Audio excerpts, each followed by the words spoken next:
Doooovid here. We are live back with special recurring guest Jennifer, Church of Entropy. Reached out actually after her debate on modern day debate. We did a post show and we talked about resuming some sort of week in review, month in review, year in review. So here we have it. Probably maybe a month of review. We'll see how it goes moving forward. People who watch this in later, not live. We'll try to rebuild up a little bit of a live viewership, but people watch this in replay. We'll try to try to have like a regular schedule, regular time, or try to get in.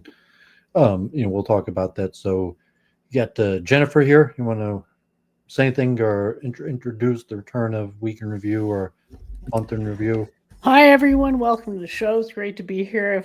I've got a new microphone. I don't know if you can tell. Ha, yay. It's all happening now. So, yeah. I enjoyed Week in Review when we did it. And due to a number of reasons, I think it was kind of on hiatus. But now that some time has gone by and a lot of stuff has changed, not everything, but I think at this point it might be valuable or profitable to have some type of a recap show. And I realized in retrospect that like weekly was putting too much pressure and my performance with intellectual tasks was suffering. So I figured when I thought Doovid suggested month in review, maybe it was me and it was just wishful thinking. I don't quite recall, but it was around, I think, not the last debate that I did on MDD, but the one before that. And then I was like, we should do that because stuff's happening and it helps and it's fun and interesting. And maybe that pace will be more natural. So I'm very optimistic about it and looking forward to sharing what I have prepared for today.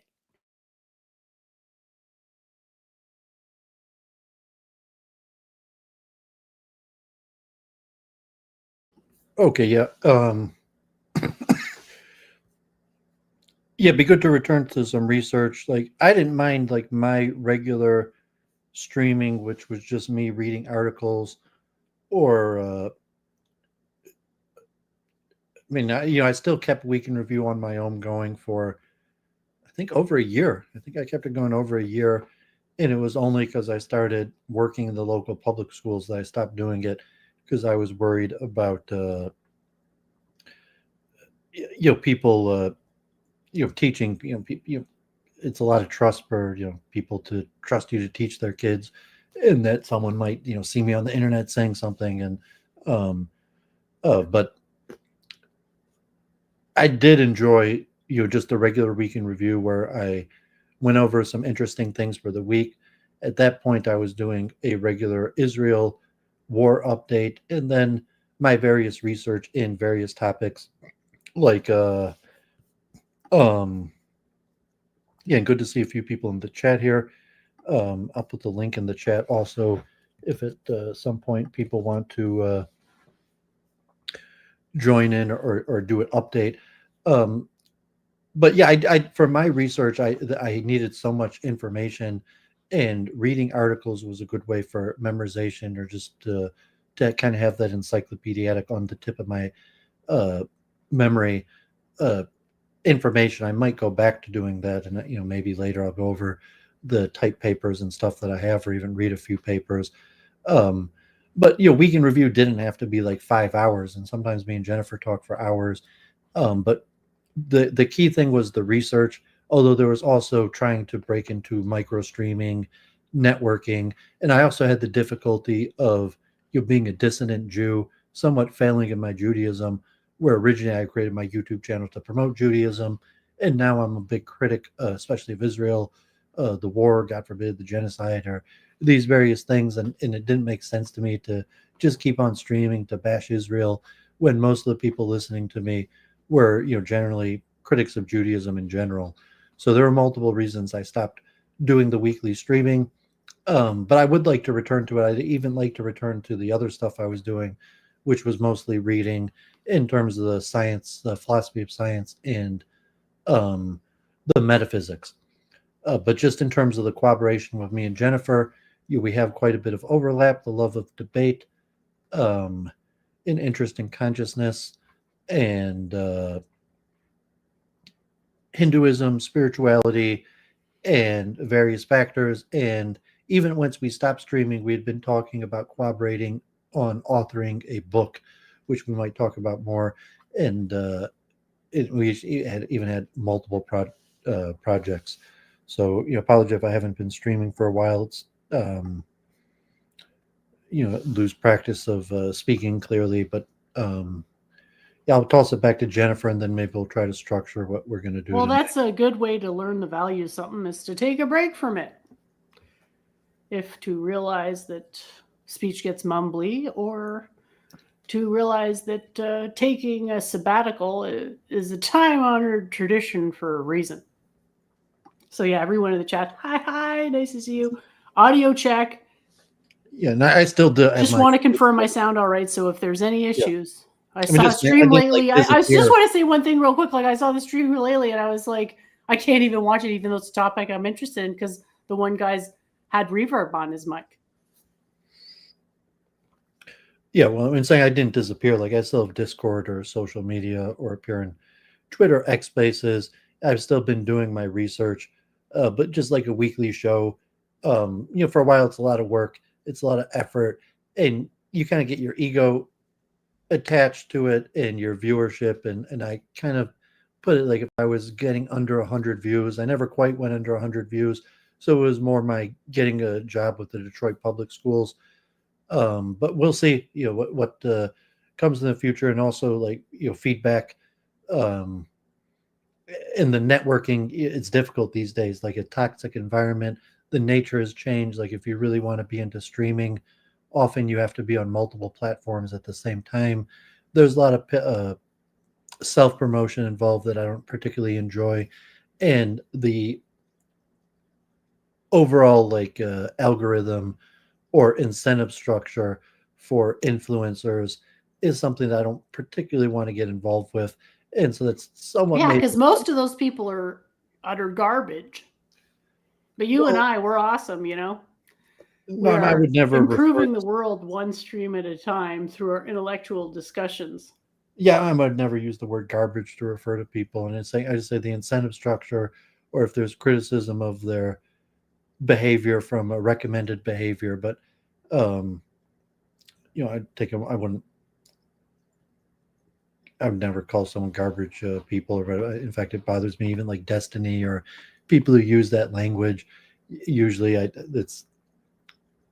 veer away from that, because that's how I view the world. Okay. People who do not have the same concept of morality as I do. There we go. I'm not sure. You'd have to have a theory of mind to judge it, and you talk about it. But that's why I just said the incentive structures are not incentivized towards what I'm trying to do.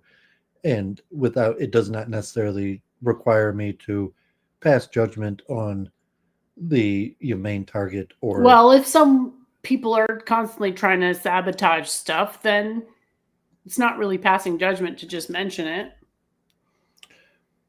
I've had this. I mean, okay, so we'll try to get some sort of review, but I've been streaming with this guy I met from Claire, Khalid, who was on Week in Review a few years ago. Yeah, that's right. I was hoping you'd promo that on your channel a little more, because it should have more of... It would be nice if it had a bit more of a viewership. As you can see, we're up to 9 now. And well, I can't really promo it because okay. There's a nature of the type conversations that people want to have with me. And I mean, in reality, the most of the people who want to speak to Doooovid are people that are extremely skeptical of Judaism and would like to confront me on that. And I don't feel like that's what Khalid was doing. I felt like he was pro his own religion. Well, that too, but I'm saying he wants a Jewish counterweight, and he wants to confront. Of course. I mean, he's more civil. He's Ahmadiyya or whatever. But I'm saying most of if I'm on X Spaces, or in terms of being a larger E personality, it's largely for being a dissident Jew And I would say over 90% of the people who request to speak to me, I wouldn't use the terminology anti-Semitic, but are in the anti-Semitic larger viewpoint for that is a sign of what's happening at the times. So I also have to consider yeah, because you always try not to make it worse, right? Well, I mean, the ahimsa principle will guide my actions. So in terms of like if what I'm doing is causing more harm, then I'm probably not going to do it, or I'm almost certain I'm not going to do it. Yeah, But Doooovid and I agree on that. I mean, Doooovid was created to promote Judaism, not to be a critic of Judaism, and it's happened to be with Zionism, the war, the revival of Judaism in a school that is largely in opposition to the Judaism that I wanted to promote. That's made it's eliminated kind of like Doooovid, like there is no Doooovid anymore, the identity crisis. But I am still Doooovid, but it makes the streaming very difficult because basically like I don't want to get narrowcasted as someone who purely debates counter Semites. Absolutely. I can completely understand why. So yeah. But to some extent, that's the majority of my viewership. Like I could, I've been working with Albert Bashai or Twitter Spaces, and now they're actually getting hundreds of viewers. And I mean, we probably should talk about Israel and the war, and we could skip that if it doesn't interest you.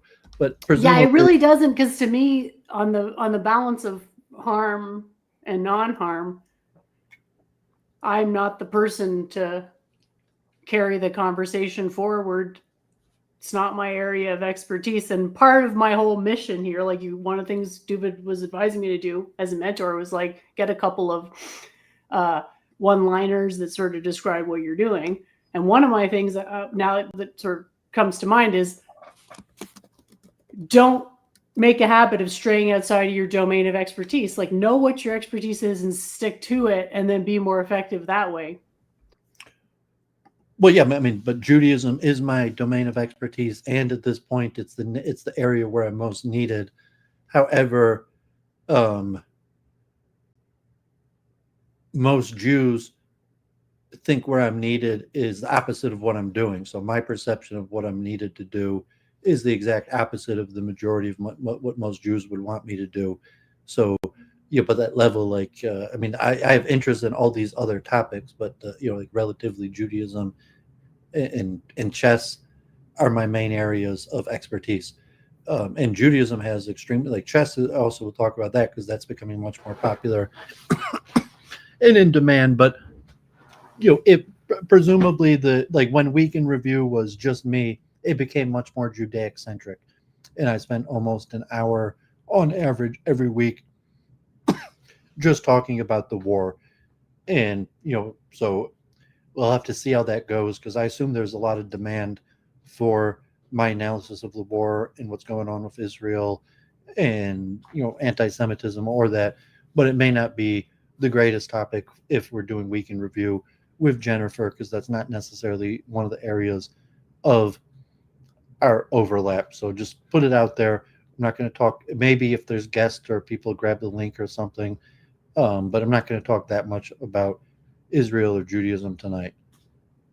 It wasn't my plan. Mm-hmm. Although I do have a lot to say. Obviously, the majority of what I have to say is actually on that subject. But right, compartmentalize and so unless someone like grabs the link or is heavy in the chat on that, I'm not going to focus on that at all tonight. Or really current event or news at all. Maybe area of Jennifer our overlap, and a lot of stuff. I haven't done Week in Review, like AI, machine learning, some state of the economy, technology, engineering, science, physics, mathematics, spirituality. Obviously the science of consciousness was our main topic, our biggest topic of overlap. So if we go back to streaming, it will probably be a revival of these topics that Jennifer had her areas of research. Her I wanted to do 3 pillars as like guiding themes for the show because I don't want to ignore the news, but I want to severely truncate what I'm even gonna look into, because a lot of it's fear porn, and it's like I'm gonna minimize the amount of that I'm going to expose myself to. I see sensitivity as a virtue to be cherished. So pillar 1 was AI, machine learning, and broadly linear algebra, but that's in the context that math is metaphysical. So that's another one of my one-liners. Math is metaphysical because it allows people to start thinking about metaphysics through a metaphor that they may already be familiar with. Math, specifically linear algebra, involves invoking structure, bearing axioms in the interest of demonstrating relationships, and that heavily feeds into machine learning, not because you're doing the math yourself, but because you need to have some type of intuition for what the math is capable of, and then you let the computer brute force the rest. So linear algebra, but it's not just linear algebra, it's math as metaphysical axiomatic inquiry / etc. metaphor for machine learning, which is the basis of artificial intelligence. Next pillar was consciousness and process metaphysics. Sort of circling around to my main theme is metaphysics. It was always going to be metaphysics because although my beliefs come from theology, I don't care to have theological debates, as I hope I've made, for those who've been following the show for any length of time, hope I made that clear, that it's like, if I can contribute something intellectual, great, I will. Like one of the things I want to mention is that I wanted to have an intelligent design debate just for the fuck of it, because it's like, why not? I want to actually, you know what I mean? I just want to see how it goes. So anyway, circling around to this, I'm just going to end up being the one-man band of metaphysics, so to speak, sort of settling into that. Because when I first started out talking to people in these public spaces, I was really focused on the quantum mind hypothesis, the quantum periodic table, and developing a little bit more of a link between what became the Copenhagen interpretation and modern interpretations of philosophy vis-a-vis popular movements of empiricism and utilitarianism across the New World. So all that to say that consciousness and process metaphysics is, I see it as my central pillar for my teachings, because that's where I'm most efficient at making the point. Yes, it's a difficult thing to theorize about, but I don't want the facile debates. And there's already a plethora of people making purely theological debates. It's like, maybe I'll intercede at some stage, but at this point, I don't feel I need to, because they're almost arguments against themselves. Third pillar, debate trends and social reform. So this is where, like, yeah, I don't want to hear Doooovid ragging on international affairs, because, like, I've made the point about that, but, broadly, I don't want to ignore possibility for social reform. And I do think our show, for better or worse, like, it's been pretty unpolished at times, but I think our intentions come through in the aggregate. We're here to help in any way that we can. So I'll put it over to you, Doooovid, unless you want me to proceed with my week in review. Yeah, I'll just mention, I mean, if we stream regularly, like week in review, maybe it'll pay to just have Jennifer on for part of it, and then I will have a part where, I mean, she could stay on for all of it, but like then I would go back to reading long papers also, and I would do a long overview rambling about international affairs, most specifically Israel, Zionism, Jews, and stuff like that, to which there may not be any benefit to her being present when I do that. Or I could just separate it, or, and we'll see, because there's not necessarily that much demand. But if there is demand, like relative to my streaming, that's what the most demand is for.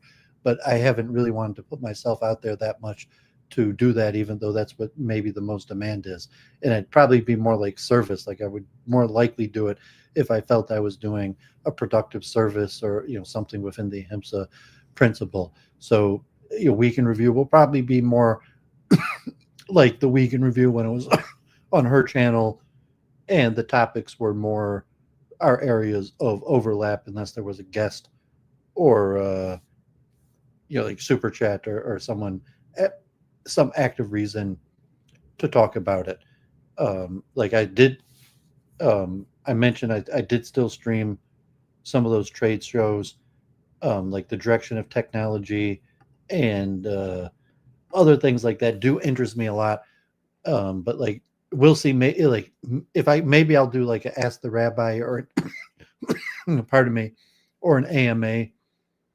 But there's just not enough demand. Like I have a Discord, or anyone you're that interested, you could reach out, and just like producing content that interests people is quite a bit of work. Or as I get older, just time is more limited. So I want to more focus on productive, ends-based, goal-based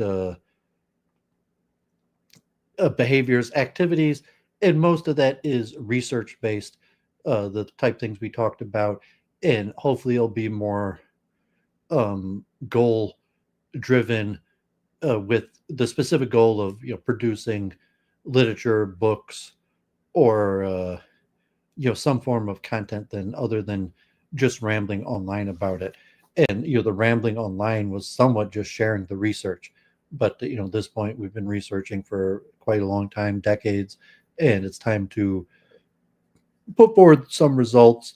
And also I'll talk about chess, because I like chess is getting popular. I'm doing chess IRL, and I have different theories of how to incorporate this into chess. Or there's also demand for chess streaming, and chess streaming is a big genre in and of itself, where it could playing, commentating, to theorizing, to specific like training techniques or various things.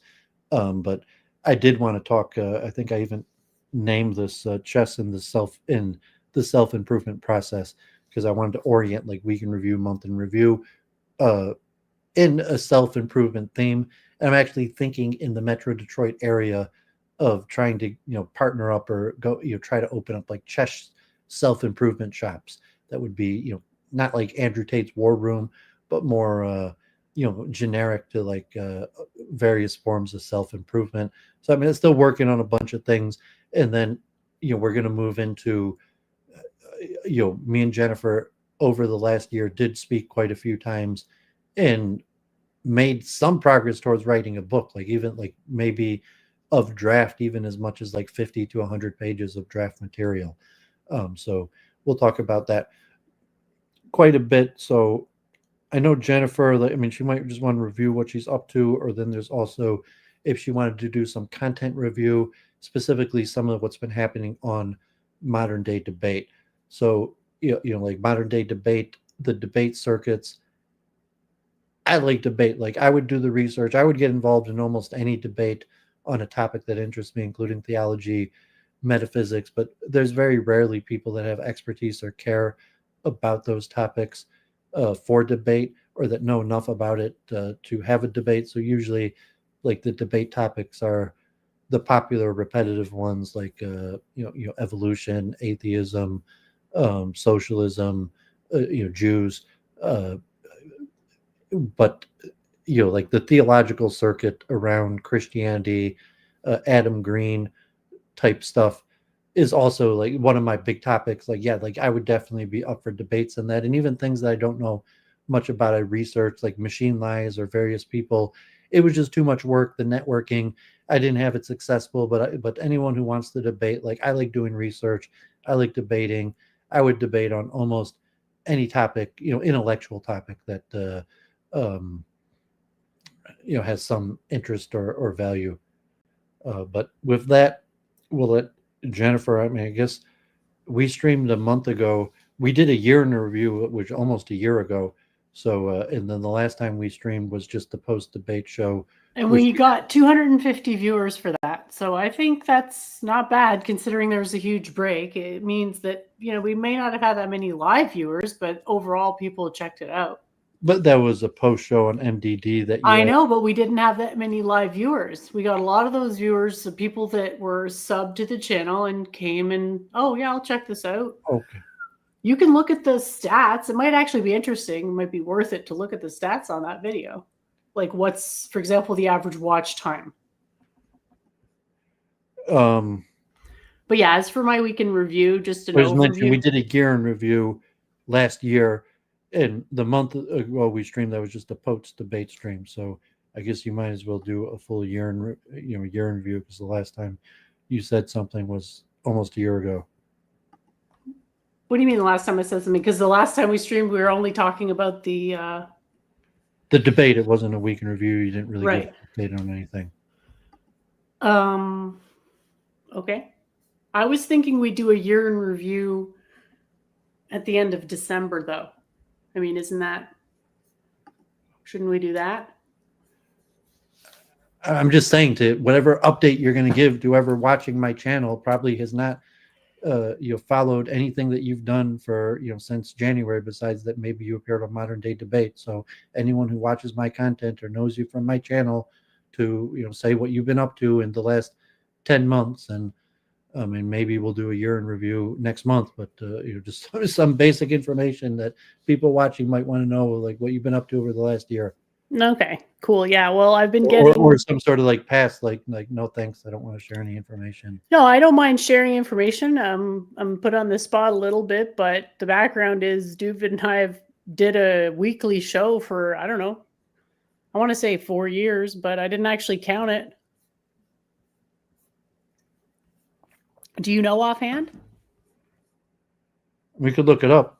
Anyway, there was a certain amount of time when pretty much every weekend we did the show, and it had its ups and downs. And overall, I think it was extremely educational and helped people who didn't really have much understanding come to a fairly accurate understanding, actionable understanding in a positive way, which I feel, the crux of that was how much I was able to help with furthering Gen AI. So just this year, I don't actually know if I've done any debates before, like during this actual calendar year prior, because I just did 2, but then before that, I don't actually remember which one came before that. It was, I think we did do a post show for that one, but I'm not so sure. Anyway, Doooovid's been helping me with structuring my writing. And as he mentioned earlier, a book which is going to be centered around philosophy and mainly applied philosophy. And yeah, it's been challenging for me to explain my methodology in a narrative form, because my initial thought was like, well, it's a textbook. Textbooks don't really have a narrative. But even a textbook has a logic of the sections and why something's included, why something's not included. And so that's a lot of what I've been working on, is improving my narrative voice. So I've been pushing out into different domains of writing. So not just pure, what you might call, improvisational, speculative logic. I don't know if you think that's an accurate description of how I write, but I think more than anyone that my writing is pretty shitty. So I've thought about other topics I might want to write about, tossing those ideas around and discuss that in the show. So I put a link in the chat. Do you want to just do that as like a test for the audio, please? It's in the private chat.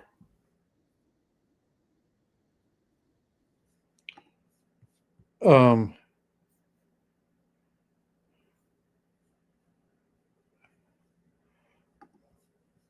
I'm not sure what you're saying. You put just something random?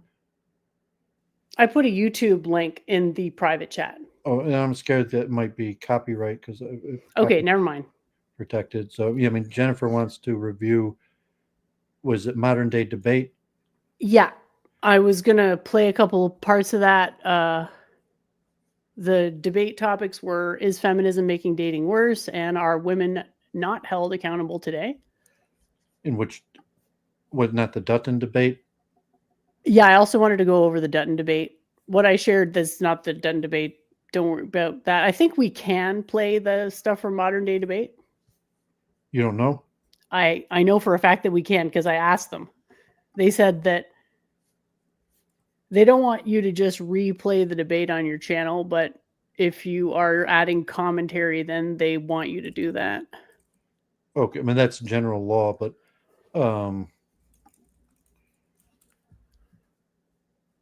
Right. that's So there was the Dutton debate. There was my 2 debates. There was a link for a conversation about AI. I found a YouTube channel that I wanted to share with people, not for the content of the channel, but for the meta-analysis that one could undertake throughout just by using that channel. I realize a lot of people don't really have much skill in financial management, so I thought, why not write, if not a book, then something longer than an essay to practice my narrative voice on that topic, because it's a lot easier because it has a pre-existing axiomatic structure. Like, it's not a book about alternate financial systems. It's a book about succeeding within a predetermined financial system. So go over that. And after my 2 debates, I thought they were really positive because I realized, like, the debates afterwards, people seem to actually be getting better and arguing more based on logical premises, less on rhetorical ones. Part of me wants to say that's because they kind of realized in that first debate, not going to name names, but someone, was rambling, and there was not a point, and nary a point in sight.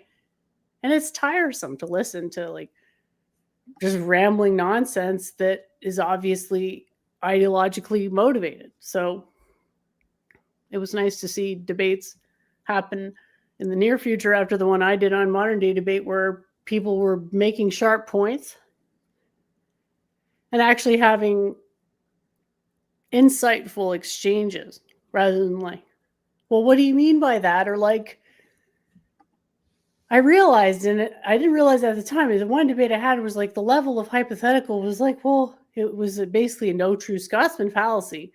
And it's like, what if? Like, what if I grant you that there is this one exception? It doesn't actually, because like, if you're arguing based on a point turning on a semantic posit, there's very little difference about semantics if your semantics derived from process. So yeah, there were some ups and downs on the debates that, I got notes on how to comment on that, as well as the Dunning-Kruger effect, had some thoughts on that.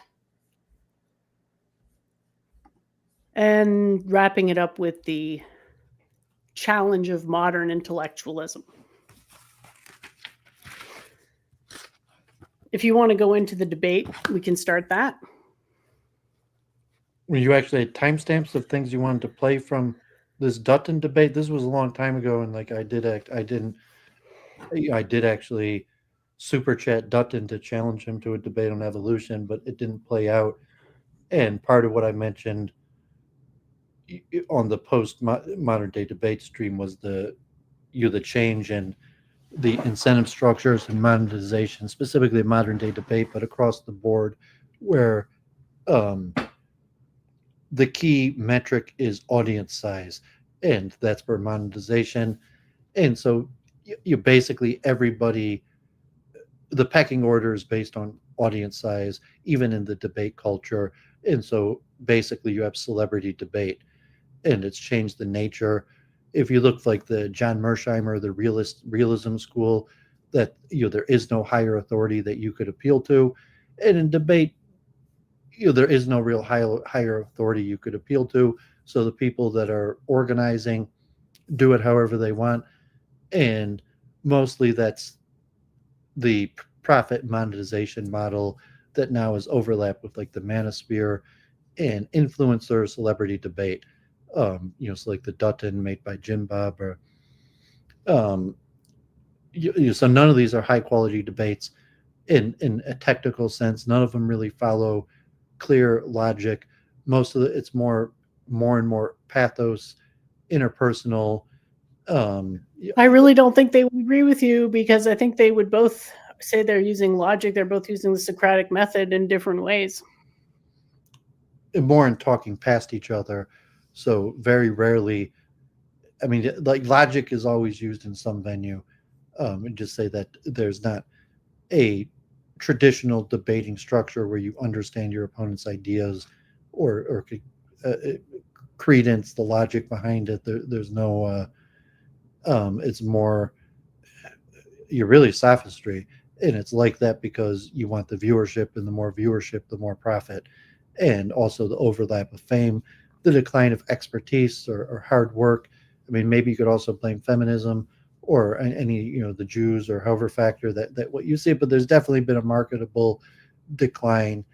And, it's kind of just like bickering or arguing that's became popular. So that's overtaken the debate, because the people who are doing debate all of a sudden like, well, now you could debate with celebrities. And so instead of, talking with intellectuals, you're more likely to, oh yeah, Destiny, what a huge celebrity.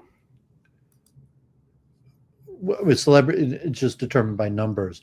So, I mean, whatever your view on celebrity people means, can have bots subscribe to their channels. I mean, you could, however you're going to legitimize the number of numbers or your pecking order. But, from the modern day debate standard, if they're vetting somebody, you could never know for sure. However, if you're had the person on your channel, then you could pretty clearly see the metrics, how many viewers, the super chats, the feedback. So I haven't really gained, I haven't really even followed that much. I've only watched a handful of the debates. This one I did watch, although I didn't think it was good. And I even reached out to Dutton. I was like, I could do a better job, but he did not really appear interested, because he's like, it's probably just not going to get much viewership, or like he wants to debate another celebrity. There's no profit in talking to me. So, it is what it is in terms of promotion, like, I guess I kind of wanted to comment on the debate slightly, but I also wanted to play a couple of sections. I mean, you have exact timestamps, or just Yeah, short? I do. I have a bit of a description. I'll start with Dutton really can't back up. He doesn't succeed in defending the materialist model of evolution. And Jim Bob can't get out of the Socratic sort of cycle. Skepticism about skepticism.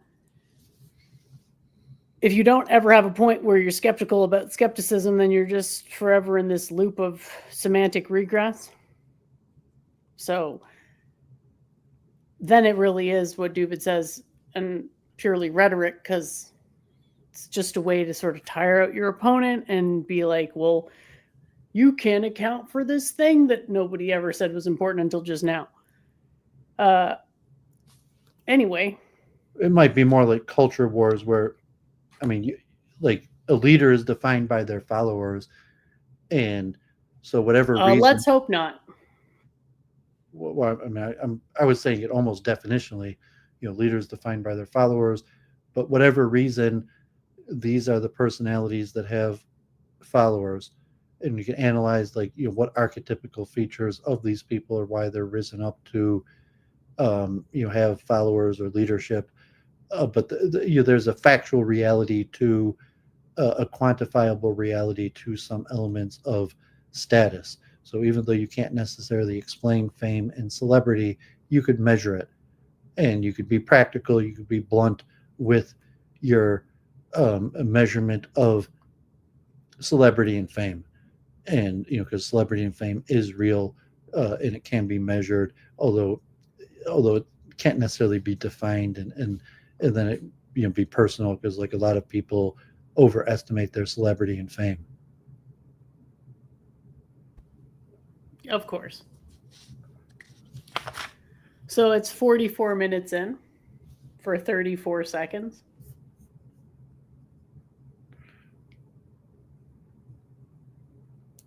At the 44? 44 minutes, yeah.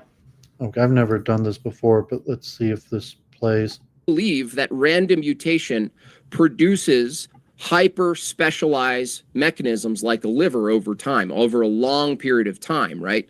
If evolution was true, you would have to explain how that happens. And No, you no, wouldn't. yeah, No, you wouldn't. No, you wouldn't. to argue it. Why would you have to do that? If you're going to argue that it's the case, you're going to have to justify the argument. Rubbish. Oh, you don't have to justify arguments now? You do not have to explain how. You can make a hypothesis and you can propose that something has happened. That's your hypothesis. Cool. It didn't happen. There's no reason to. No. It's not inherent in that you must explain how. Cool. It didn't happen. No, that's not what I said. No, I'm saying it. I'm saying it didn't happen. I don't have to justify that it didn't happen. Okay, that's it. Fine. Just pause it. Yeah, the next one's at 48 minutes and 44 seconds. Okay. But yeah, I thought it was an interesting thought experiment. At what, 48 and what? 48, 44. I would agree with Dutton on this in the sense, like, no, the evolutionary theory does not have to explain every single phenomenon. It means, like, in a proper falsifiable. No, he means to explain the theory itself, not what the theory explains. The theory itself being explained. I mean, it sounded like he was giving one of these difficult to explain examples of some biological phenomenon, like, well, how did evolution create this biological phenomenon? Yeah, like there is no mechanical model for evolution. I've said this numerous times in debates, and he's technically right. Yeah, I mean, so Dutton is the one who's correct on that matter. So I'm not sure what your point of playing that was. And in terms I just wanted to see what people thought. You could say, like, I mean, because it's common, it's a misperception about what evolution actually is, and most people who think they believe in evolution don't even realize what evolution is, or in terms of even what a theory is. And that's why we argued about this in the past about does a scientific theory have to make predictions about the future and the past, or just the future? But in the scenario that Jim Bob would appear to be saying, that well, if it's a scientific theory, it has to accurately be able to predict. I use the word predict, but really he wants to say explain. But technically, it's predicting the past. And so, I mean, that's one of the things where he might be winning. How does one reach the present state? What prior state, and how does the prior state reach the present state? That's hypothetically what evolution is explaining. Yes. Well, because that's the problem, that if a thing like physics, even things like the creation of the universe, because it could be reduced to differential equations, theoretically you can predict the past, because you could just plug in the time variable in the past and put it to that equation. There could be some factors of why you can't exactly do it, but once you have the equation, you could just set the equation in the past, and the equation should to some extent properly define what it was like at that past state. Evolution is not reducible to differential equations like that. So if you're saying, well, the cosmological worldview, where you say evolution explains all current biological phenomenon, that if there's something in existence today, it arose from more simple life forms into its current day. However, evolution is not required to give an explanation to every single phenomenon. In fact, evolution, because it's something that happened in the past, evolution can't actually determine that. You say evolution could give probabilities or explanations, but it's something that happened in the past. That, I mean, there's some methods of looking at DNA, but there's really no method to determine that. So it's one of these points where Jim Bob is actually demonstrating his ignorance, although you need and I'm anti-evolution, but you need more expertise audience. So I mean, that's the stupidity of why I don't watch most of this stuff, because it's someone who's actually demonstrating their ignorance repetitively, trying to make it look like they made a point. I mean, when I debated JF, I gave the classical example of the eye. How could the eye have evolved or anything? But just the examples that any complex that evolution has to occur by errors that don't necessarily have any benefit. And for some complicated thing like the eye or any complicated biological function, the probability or the explanation of how these things converge, even though they individually provide no benefit, is one of the most common arguments against evolution. Like Jim Bob, instead of using the eye or whatever, was using maybe a more exotic audience connecting example. And then Dutton was just somewhat kind of like being argumentative, because like Dutton is the actual intellectual. Like Jim Bob is more the rhetorician. He's probably a superior rhetorician in some ways, or a sophist. Dutton is actually the professor, the prolific author, the intellectual. So Dutton was just kind of like, bah, you prove your own idiocy, I don't have to respond. However, the majority of the audience is not as well educated as Doooovid or something, and probably actually looked at Jim Bob as having the better upper hand. So you have to question Dutton's strategy of the allowing the appearance of making it look like Jim Bob had the upper hand, and just kind of the nonsensical, like, I don't have to answer. I don't have to answer. You just demonstrated your idiocies. So, to me, this was a low quality debate all around. Like, everybody lost. If you want to play the next clip, unless you have something you want to add. No, go ahead. It's 4844. Problem with evolution, then what they are implicitly saying, I assume, is there is a better model. Then tell me what it is. Well, no, that assumes that it's a valid model. I'm No, it doesn't. No. Can I just let you talk?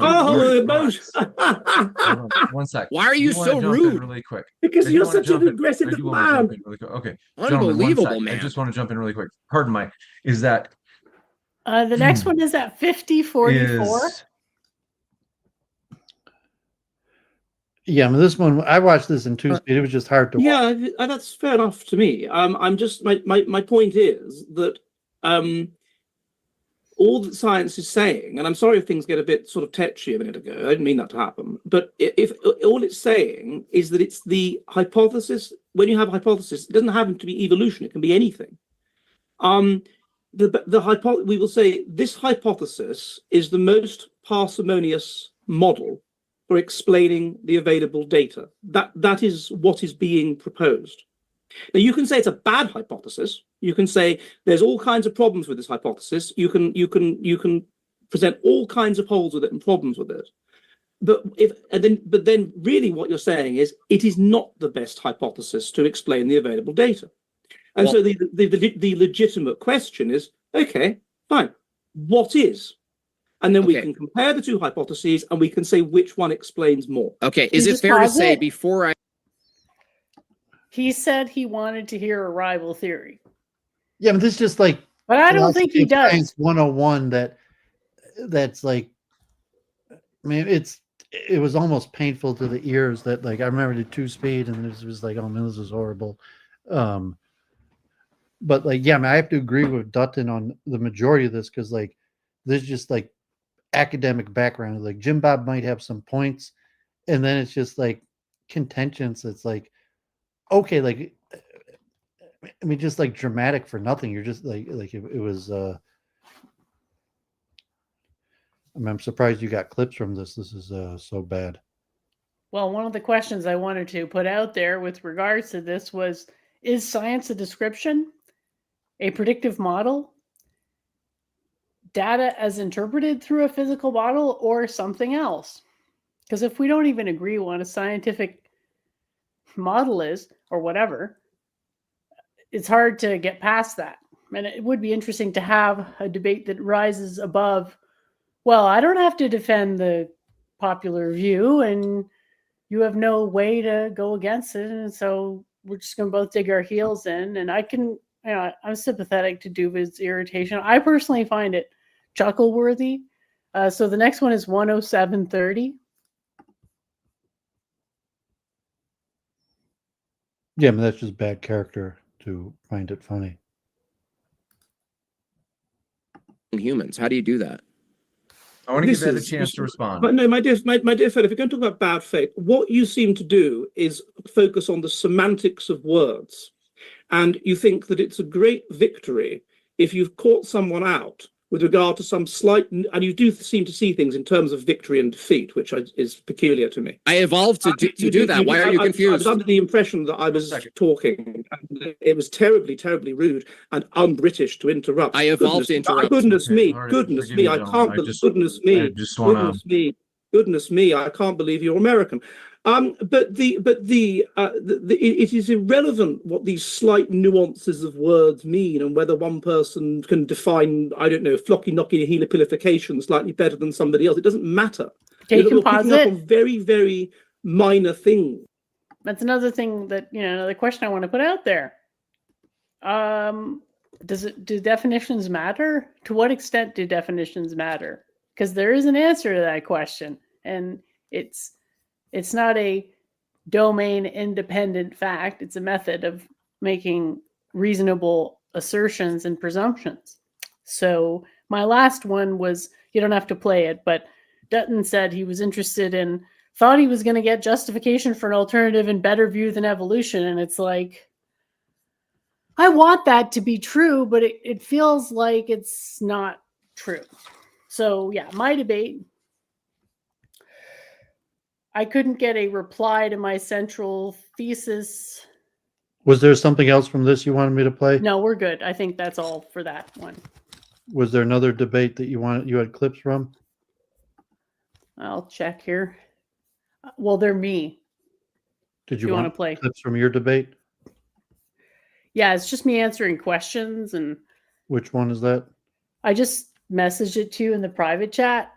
Maybe you could give your opinion. It's at 127 is the first one.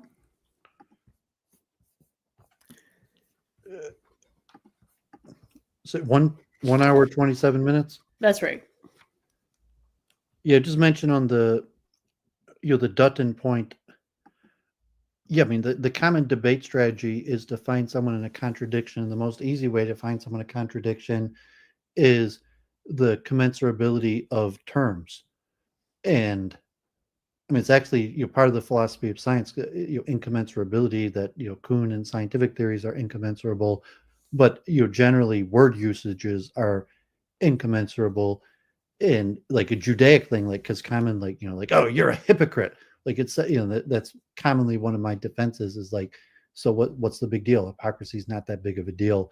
Like, oh, okay, like, big deal, like, I portrayed myself to be better than I was, like, I claimed to be a good person and then did behavior that does not in line with me being a good person, like, duh, so what?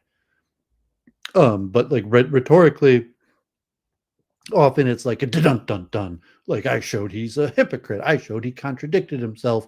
And it's somewhat like the biblical method, especially like biblicists or Christians, because that's the general method of biblical exegesis, is to show a apparent contradiction and then to answer why it's not actually a contradiction. So Yeah, so just to mention this to the audience, if your interlocutor doesn't accept the absoluteness of if your interlocutor doesn't accept that contradictions are an absolute notion, you're going to have some issues.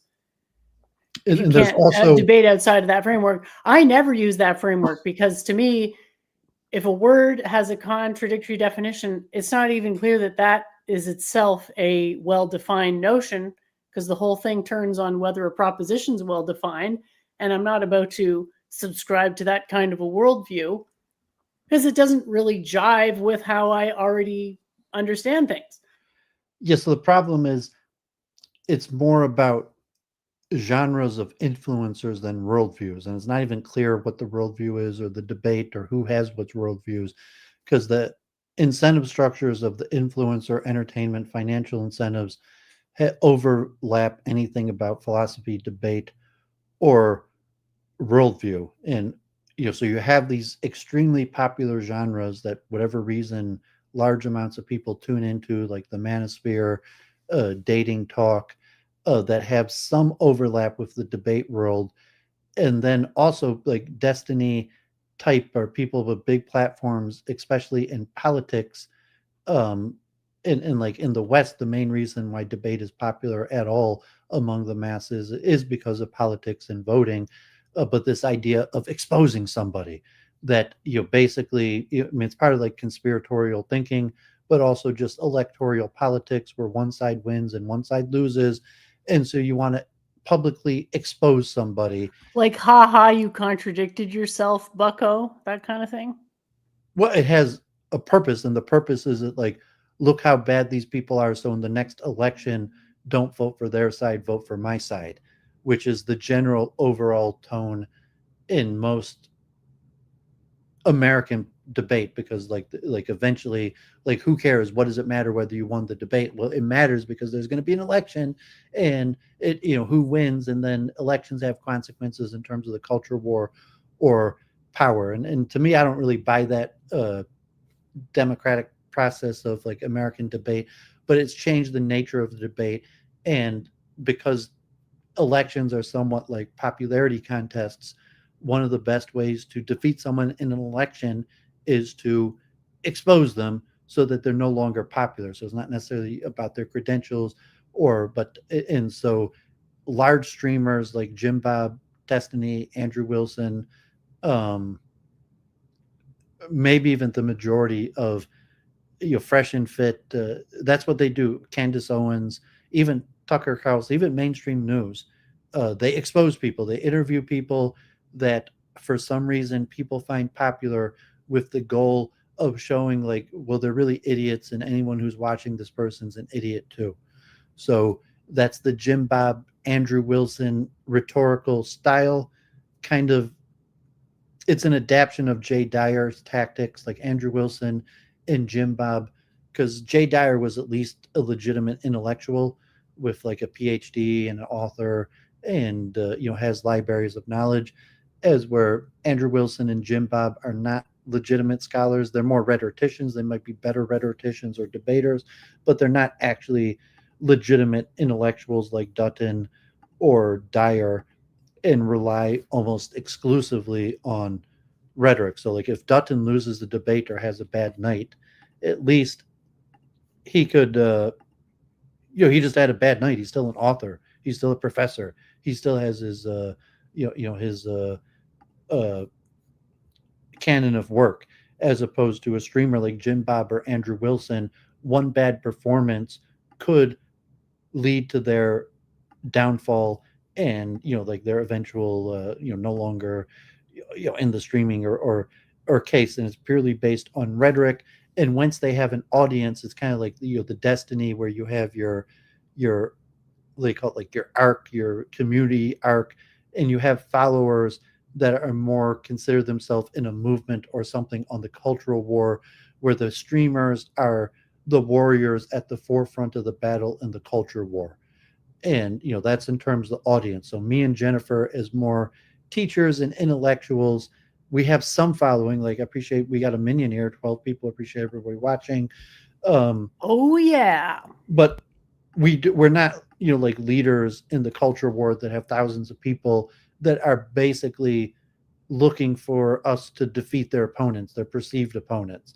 And like, to me, I don't even have any perceived opponents. Like, when I'm going to expose somebody, like Jennifer, like, oh, they're garbage people. They're just garbage people. I'm going to expose them for the garbage people there are. And then anyone who's watching this will know that they're garbage people, and then they'll never watch them again, which is, that's why we have Trump in the Oval Office. And American culture it's really like the main norm of American culture. So much so that like I basically just gave up on streaming. And like the Twitter spaces, like you got to get used to yelling. And okay, at least like, okay, if I'm going to yell about that, like I yell about like, the JQ or genocide or something like that. But so here at least, like I mentioned, Jennifer got maybe feminine privilege, but also just being grandfathered in to the new celebrity modern day debate. But because because it's unfathomable that I could have done it on skill alone. Well, no, because guys think modern day debate does not recruit debaters based on skill. fame has got to be some type of a proxy for skill. Yeah, and I'm saying your right? fame is not large enough to be recruited by modern day debate. So you were grandfathered in as one of their previous debaters. As James, as of now, your numbers do not warrant being on modern day debate. What warrants you being on modern day debate is you're a previous debater who has, had respectable performances. So I'm saying you're more grandfathered in. But if it was measured today, like what it takes to make the roles of a debater, you just don't have the viewership. You're not famous enough. And so it is not based on skill. That's the problem. Right. Well, it would be unlikely to be based on skill because it's a pretty steep climb to get any level of skill with this stuff, because the skill in logic can be turned into rhetorical skill, but not the reverse. Well, just say skill at debate is not profitable, it's not interesting to the fans. Skill at debate is only interesting to a small group of experts. And it's somewhat the sign of skill to recognize that what you have to offer is not interesting to the masses, but only a small select group of experts. Yeah, I've always known that. And then if you do have something for the masses, like I'm trying to have something for the masses, and when we talk about chess and self-improvement or philosophy, basically what's interesting for the masses, what me and Jennifer might be able to do, which is basically teaching an introduction course. Exactly, because you go out there, you're a beginner, but even if you're more advanced, obviously we're like the beginner advanced people. But if you don't want to get devoured by all the negativity out there, this is a good way to understand things. Well, how much do you have to play on this? Or maybe I'll make the point because now, and I'll come back to it later. But it's about 3 minutes total. Okay, so I'll make the point now. We'll come back to it later when I talk about chess and self-improvement.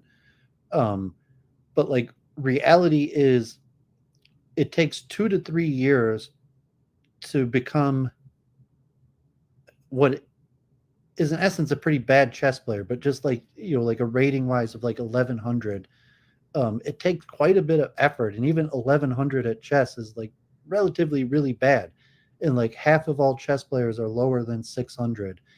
But just the level, okay, it's going to take a few years to get up to this level, and then even to want to go beyond that. And we talk about like levels of expertise, and we talk like arm wrestling or something where the number one could beat, no one could beat the number one, or the levels of gradations in expertise, but it's going to be some sort of steep curve, basic normal curve, where the only place you're going to be relevant to the masses, the only thing that's relevant to the masses is an introduction course. So if you are a great scholar, usually you're not needed for the introductory course. So if you are doing the introductory course, like you have to have a reason for it. But he's saying if you have expertise, then your knowledge is actually less useful to, you might be able to, we'll talk about it more, but I want to frame it like in terms of like the difficulty of achieving competence.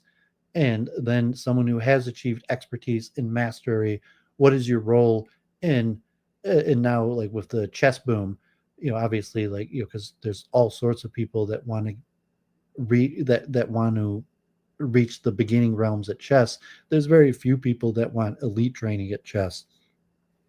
And so, but I got this 127. That's right.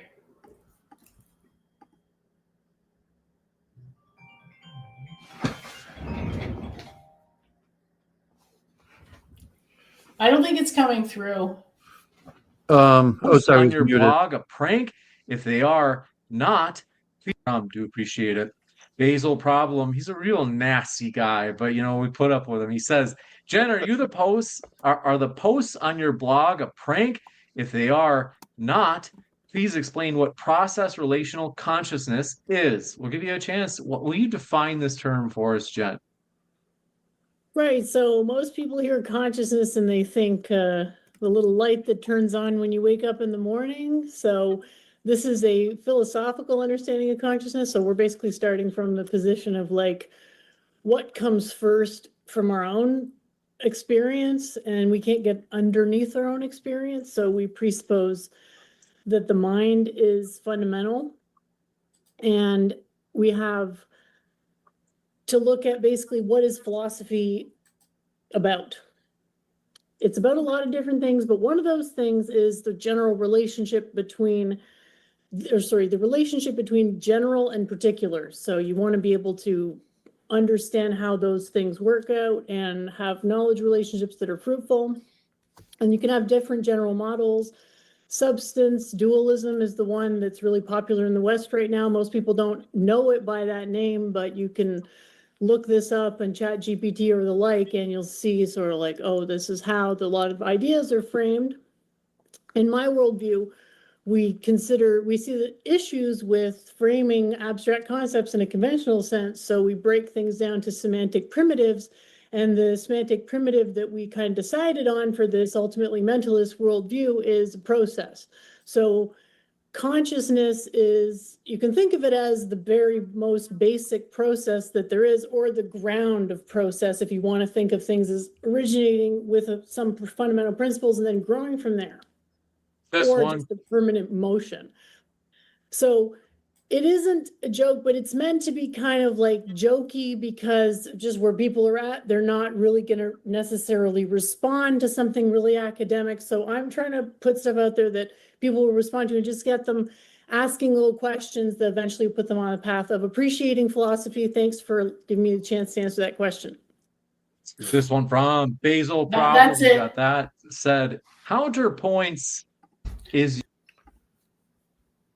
Okay, was that it, or was something else you want to play too? There's another one, but I just wanted to know, like, what if you thought it was a decent explanation or what? Yeah, it seemed like a decent explanation. Although, I mean, it's tough to like, if you put like, okay, like I'm a philosopher, like, so what? Like, what value does that have to people? And he's like, oh, philosophy is just like love of wisdom, or if you're going to sell a process or some sort of journey to it. So, I mean, if you did your best, there's not necessarily like a better way to have done it. You know, you got your time to put it out there. I'm not sure to you know, you have to work on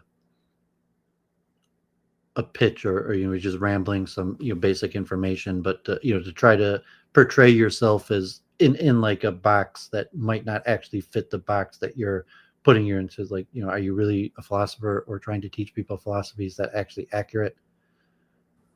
Well, there are certain people who would define philosophy in a very narrow sense.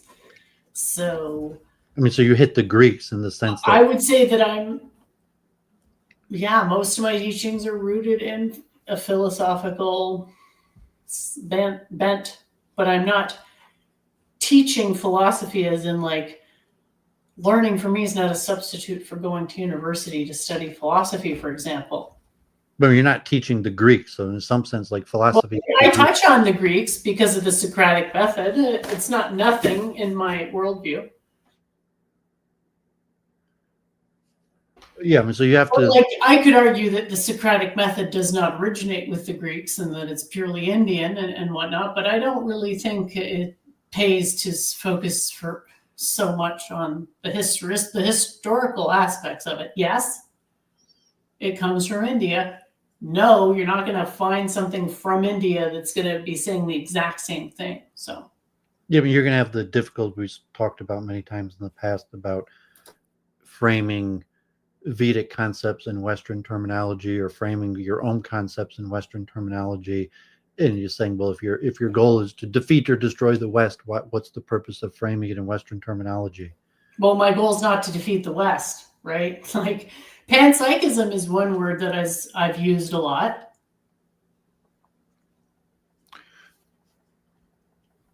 So I think that's something. I mean, I think it's a fallacy to focus too much on words, you know? So. But You got another clip you want to play? yeah, it's in the same one. It's at 133.22. Was vaguely feminist. We must Howard go to the next Dickerson. one. This one from Basil Problem, like I said, real nasty. He says, Jen, please tell us more about, quote, conformal thermodynamic resonance. But you only get 30 seconds, Jen. It's got to be super pithy. Okay. You have a photo of it. Wow. How Yeah, convenient. so that's one way. I would say that's probably the easiest way to look at it. It's dimensional principle, goes along with my quantum periodic table. I talk about this all the time. You can check out my channel for more information. But basically, 3 + 1 is a fundamental property of the universe, and we can use it to derive all sorts of interesting things from biology to physics. You got it. Thank you very much. The Cheap Chimp says, this That's is peak it. counterpoints argumentation. Wow. I mean, there's that random nature of streaming where it just becomes like an AMA, or that to someone is nonsensical. And like you got to pay for it, and it's like, okay, you pay, and you know, like we'll stop, and you could ask a question about anything that has nothing to do with the topic at hand. I mean, so just part of the nature of dynamic of streaming. I mean, teaching in general also. So I mean, not just streaming, teaching in general also. You know, like random people will ask different questions, and then you just have to do your best to give in a pithy answer or tie it into, or even to explain like, oh yeah, I have these other ideas, or like, yeah, like I do have fans. There's, you know, like I said, like, okay, we're talking about this topic, but like, you know, little do you know that like most people follow me or know me for a completely different topic that I'm not even talking about, you know, so that then you got to pay, or you got to ask, or just to throw in a quick pithy answer.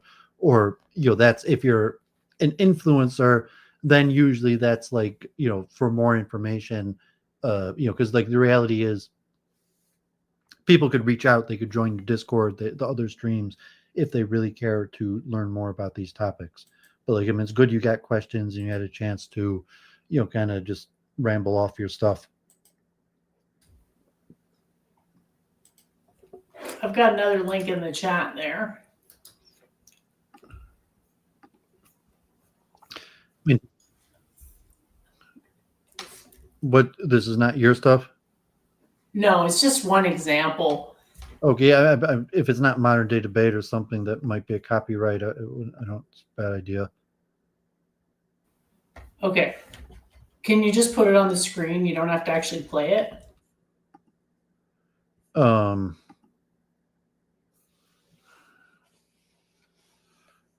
Yeah. It's something you sent me, I think. Let's see. No, never mind. You didn't send me that. You sent me this one.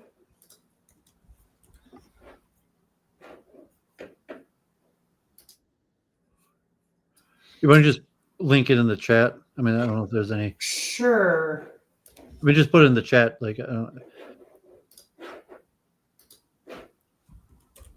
Okay, I did so that Welsh Labs. Like, I mean, I have a whole bunch of random content that I used to.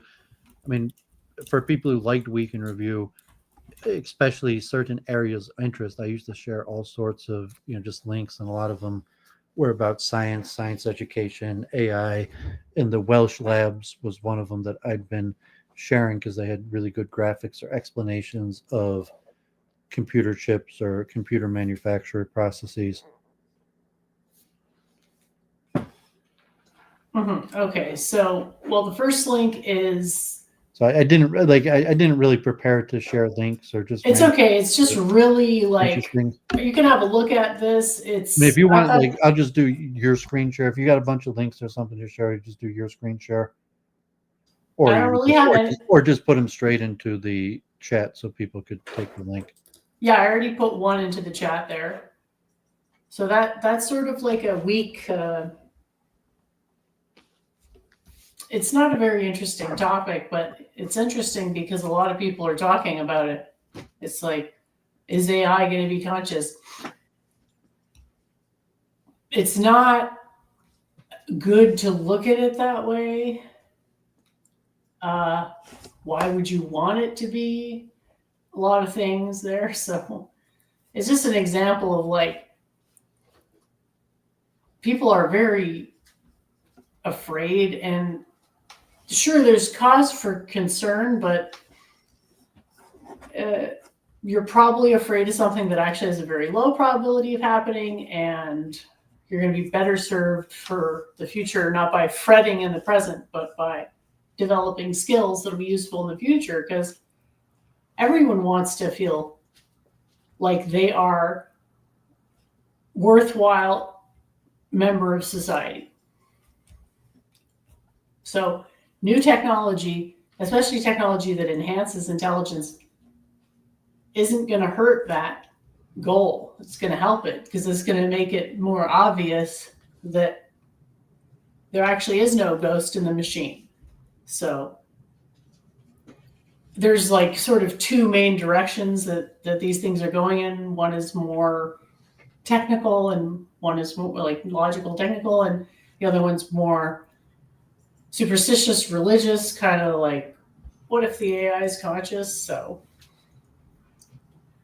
there's one that Doooovid sent me. I'll share that one too. Like, that's what would be good to look at is, I don't know if you remember this one, the double descent. Yeah, I'm listening. Sorry, just doing something real quick. Like, I don't know exactly how this stuff works. I have a basic understanding. My understanding is rooted in linear algebra, and that once you figure out the eigenvalues and do an eigen decomposition for a linear system, then you have more efficient means of computation. So I don't know exactly every aspect of how AI implements itself. The only thing I know is that the measurement limit 3+1 is a universal limit, and therefore it's going to come out at different points in the measurements. So there's going to be basically an increase in accuracy until the dimensional limit is reached. And then there's going to be a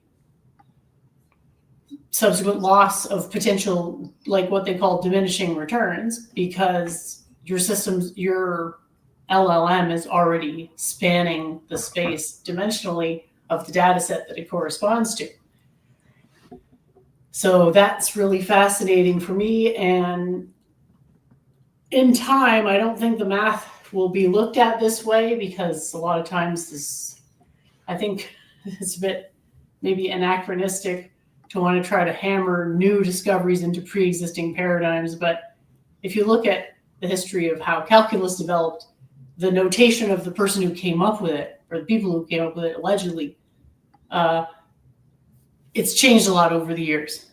And it does that because the applications change, society changes, it's always evolving. So it's good not to get too, it's probably good to just ignore the Chicken Littles who are worrying about the sky falling. It's like, there were always issues. AI is not making those issues worse. The issues themselves need to be addressed, like sending labor overseas has consequences. How much of those consequences do we want to bear, etc. Anyway, first one, I recommend staying away from the theological angle entirely. It just doesn't pay, and it's mostly fear porn.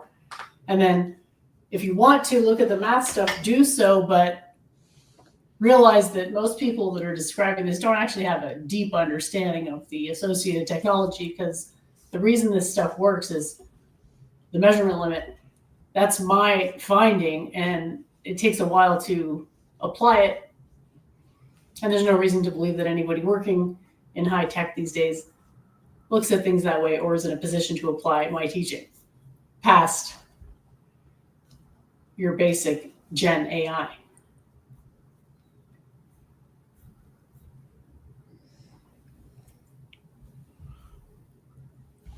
Okay. So I can keep going. I still have more stuff, but that's the end of that topic. Okay, I want to do a screen share, and Okay. one of my computers overheating, so I'm going to do this one now because I had put in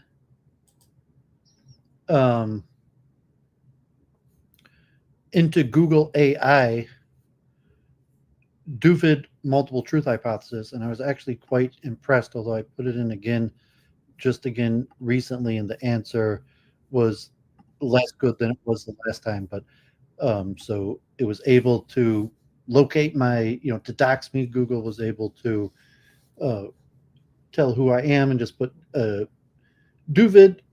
David A. Kelton is a YouTube personality, chess coach, and self-described spiritual seeker who has discussed a multiple truth hypothesis, MTH, based on an idiosyncratic mix of science, spirituality, and other ideas. His version of the MTH is not standard or widely recognized philosophical concept, though it draws inspiration from existing philosophical and scientific theories. Here's a breakdown of the philosophical ideas Doooovid appears to be synthesizing, along with where his approach diverges from mainstream thought. Number one, electric pluralism. Doooovid's MTH resonates with his philosophical theory of electric pluralism, which proposes that there may be more than one way for a proposition to be true. Monist theories of truth typically hold that there is only one property that makes a belief or statement true. For example, the correspondence theory, which claims a statement is true if it corresponds to reality. Pluralistic theories acknowledge that different domains of knowledge may have different truth properties. For instance, a proposition in mathematics might be true due to coherence within a system, while a statement about the physical world is true because it corresponds to reality. Number two, David Deutsch, quantum multiverse theory. Doooovid's concept draws on theoretical physicist David Deutsch's work on the many worlds interpretation of quantum mechanics. The many worlds interpretation suggests that for every possible outcome of a quantum event, a separate parallel universe is created in which that outcome occurs. Deutsch's view is not a multiple truths hypothesis in a philosophical sense.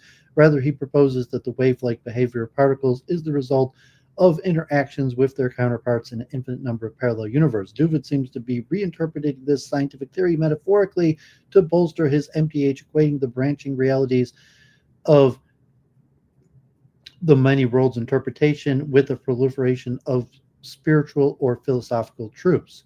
Subjectivity and culturally constructed truths. Elements of Doooovid's MTH also align with the sociological or physiological ideas about how beliefs are formed. Subjective truth. This is an idea that what is true for one person may be entirely different for another person, with personal experience and belief coloring an individual's perspective. The blind people and the elephant allegory is often used to illustrate this concept. Illusory truth effect. The psychological phenomenon states that the more a person hears a statement, the more likely they are to believe it's true, regardless of its functional basis. Doovovid has acknowledged the complexities of truth in modern society, where people may be lazy or uncritical or simply accept repeated narratives. How Doovovid's MTH is distinct. What distinguishes Doovovid's MTH from these academic concepts is a blending of spiritual and metaphysical claims with scientific and philosophical theories. The resulting synthesis is a personal framework for understanding reality rather than a formal philosophical hypothesis. His approach integrates these diverse sources to arrive at a holistic fabric of reality which goes beyond any single field of study would claim. This is why the MTH is a specific and idiosyncratic take on multiple truths rather than a recognized academic concept. I'm saying this is mostly feeding back my own stuff. So here is the follow-up question. Give examples of how Doovovid applies his multiple truth hypothesis. In his videos and content, Doovovid applies his multiple truth hypothesis to reconcile contradictions and different perspectives across various domains, often by integrating scientific ideas, spiritual concepts, and subjective experience. His examples typically involve phenomena that have both objective and subjective dimensions, suggesting that multiple interpretations can be true simultaneously. Number one, reconciling science and spirituality. One of the primary applications of Doovovid's MTH is to bridge the gap between scientific materialism and spiritual beliefs. The origin of the universe. Rather than choosing between the scientific Big Bang and a spiritual creation, his MTH suggests that both can be understood as different layers of the same truth. He might propose that the Big Bang is the objective physical process of creation, while the spiritual entity or consciousness is the underlying force or cause. The scientific truth describes the how, and the spiritual truth describes the why. Consciousness. The materialistic view of consciousness holds that it arises purely from brain function. The spiritual view posits a soul or non-physical essence. Doooovid's MTH would argue that both are true. The brain's neurological processes are the physical manifestations of consciousness, while the deeper non-physical aspect of awareness is a coexisting truth. Interpreting quantum physics. Doovovid draws on interpretations of quantum mechanics, particularly the many worlds interpretation of as a scientific foundation for his MTH, the quantum multiverse. In the multi-world interpretation, every possible quantum outcome occurs in its own separate reality. Doovovid applies this concept metaphorically to suggest that different beliefs or stories about reality are true in different timelines or subjective experiences. For example, the fact that some people believe in a falsehood, such as misinformation about a public health crisis, does not make it objectively true, but for that person, it operates as a truth within their reality. Multiple possible yous. Extending this idea further, he might suggest that the choices you make creating branching timelines where different versions of you exist. This isn't just a philosophical thought experiment for him, but a functional model of how personal reality is shaped by intention and perception. Deconstructing human narratives and social beliefs. Doovovid uses MTH to analyze how human perception and societal consensus can create different truths that are not necessarily aligned with objective reality. The illusory truth effect. He points to psychological phenomenon like the illusory truth effect, where people are more likely to believe a statement is true the more they hear it repeated. His MTH suggests that what is perceived as a social or cultural truth is often simply a function of repetition, not objective fact. A person's belief in a falsehood, even a dangerous one, represents a truth within their subjective reality. The blind man and the elephant analogy. He uses many variations of the classic parallel to illustrate MTH. Each of the blind men feels a different part of the elephant, a tusk, a leg, and a trunk, and forms a different, incomplete, yet true description of that part. As MTH suggests that our subjective experiences, we are all like these blind men, and only by integrating our collective perceptions can we begin to understand the complete, multifaceted truth of reality. Personal growth and self-perception. On a personal level, Doovovid applies the MTH to mental and emotional states, framing them as different coexisting realities within an individual. Mental health. A person's feeling of depression can be understood as a truth within their mind that is just as valid as the truth that their life circumstances from an external view may not justify that feeling. The MTH allows for the variation of the personal subjective experience without denying an objective external reality. Self-image.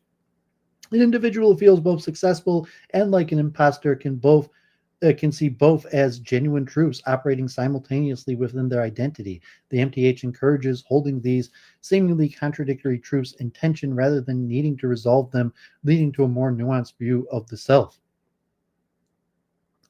Can I continue? You still there? Yeah, go ahead. Okay, so what are some criticisms of Doovovid's multiple truth hypothesis? So this was very impressive to me because I was saying like Google's AI definitely understood the multiple truth hypothesis probably better than even Jennifer because largely it's just feeding me back mostly my own words. So what are some criticisms of Doovovid's multiple truth hypothesis? Criticisms of Doovovid's MTH come primarily from the perspective of formal philosophy and the scientific method, as its framework blends objective, subjective, and spiritual concepts in a way that diverges from mainstream academic definitions of truth. Key criticisms include conflation of subjectivity with objective truth. The central criticism is that Doovovid's MTH often confuses personal perspectives or beliefs with verifiable objective truths. Perspective versus fact. Critics argue that while two people can have different perspectives on the situation, one finds water deep, another shallow, the actual depth of the water is an objective fact. The MTH is seen by some as validating subjective feelings as truths, which can lead to a disregard for empirical evidence and widely validated facts. Pop psychology terminology. Some critics dismiss the use of phrases like my truth or your truth as unhelpful pop psychology jargon that makes people feel enlightened without engaging with rigorous philosophical definitions of truth. 2, lack of falsibility. A core tenet of the scientific method as popularized by Karl Popper is that a hypothesis must be falsifiable, meaning there must be a potential observation or experiment that could prove the theory wrong. Immunity to disproof. Because Doovovid's MTH can simply claim that a contradictory piece of evidence represents a different truth in a different domain, like scientific truth versus spiritual truth, the hypothesis is difficult, if not impossible, to empirically disprove. This renders it as less testable hypothesis in a more metaphysical framework. Misappropriation of scientific theories. Critics argue that Doooovid draws on complex scientific concepts like David Deutsch's quantum multiverse in an overly metaphorical or speculative way that misrepresents the actual scientific theory. Metaphorical versus literal application. The many worlds interpretation of quantum mechanics is a specific mathematical and physical theory about wave functions, not a philosophical license for any belief to be true in some parallel universe. Applying it outside of its strict physical domain is seen by some as a misuse of the scientific authority to justify non-scientific claim. 4. Undermining of a collective truth seeking. A significant social criticism of theories that promote multiple truths is the potential impact on public discourse and rational decision-making. Relativistic and bad faith. If all the perspectives are equally true, it becomes difficult to engage in a collective truth-seeking or distinguish between well-supported facts and propaganda. The extreme relativism can be seen as eroding the foundation of shared reality necessary for societal function and scientific progress. In summary, Doooovid's multiple truth hypothesis is generally criticized for being philosophically imprecise, scientifically speculative, and potentially socially unhelpful by blurring the essential distinction between subjective belief system and objective verifiable reality. Okay, I gotta say, I was pretty impressed with Google AI ability to feed me back that, and it actually gave me some insight on my theory and possible progress that I could make. And I was actually quite happy that Google was able to generate so much information. And I guess I myself, I mean, I don't, as of, unless Claire, I don't know anybody who's like written an article criticizing. So it probably all comes from my content or similar content, which for whatever reason, David Deutsch was the closest one that Google kept on referring to.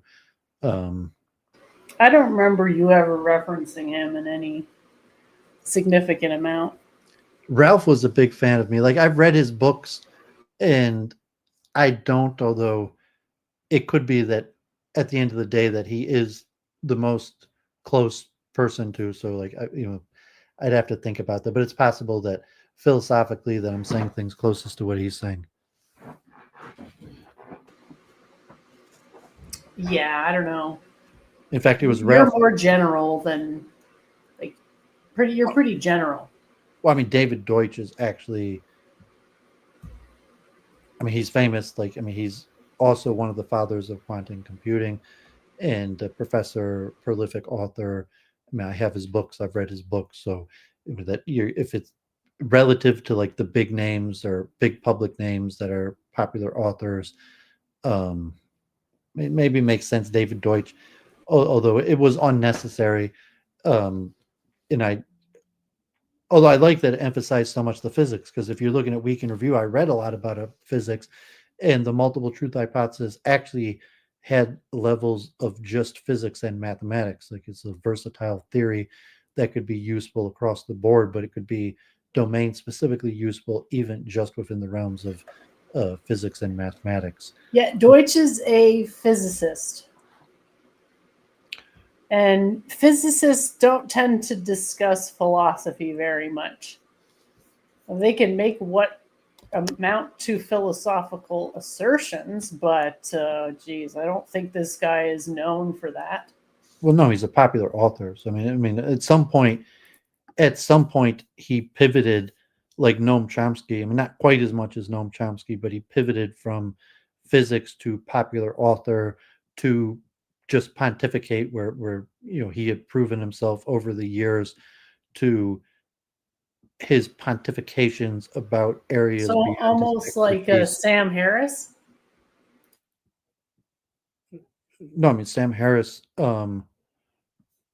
has no near the level of academic accomplishment of David Deutsch. I mean, Sam Harris does have a degree, but I don't think Sam Harris has any legitimate scientific accomplishment besides. Yeah, but I mean, he does have a PhD from Stanford. Sam Harris pontificates vis-a-vis enlightened by my own intelligence. Yeah, I mean, so Sam Harris has a it's more like Hinduism and meditation, and he just has a background or PhD in neuroscience. But I mean, I'm not a particular fan. Like I wouldn't put Sam Harris at all in the same ballpark as David Deutsch. Obviously, Sam Harris is a much more popular podcaster, but I'm saying David Deutsch is he's the father of quantum computing. I mean, he's a longtime professor at Oxford. He's a legitimate top theoretical physicist. Is where Sam Harris has a good education, but he's just a podcaster.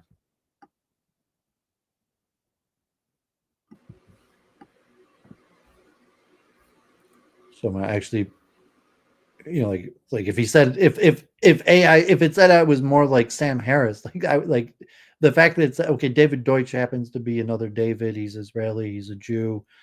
I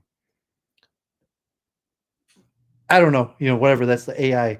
Like I've read David Deutsch's book. I think the first time I heard, I knew David Deutsch because my dad had his books like that. But the first person who really started mentioning David Deutsch and his ideas to me was actually Ralph.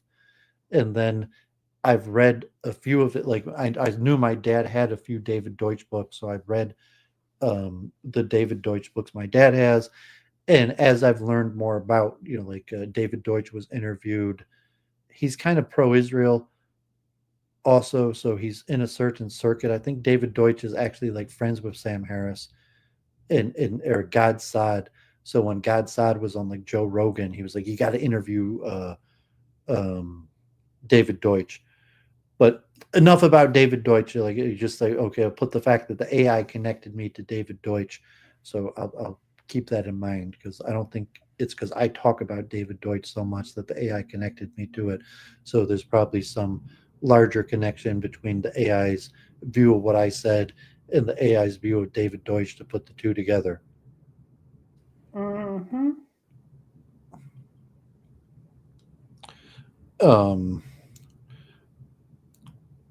So what do you still have to cover for your review?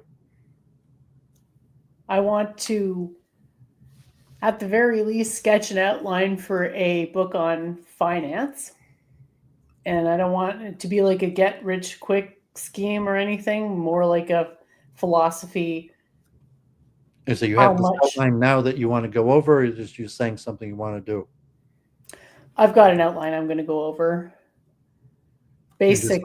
Just random that like finance is important, so you want to teach people the basics of finance? No, I want to practice narrative-oriented writing in a context that already has a developed axiomatic system.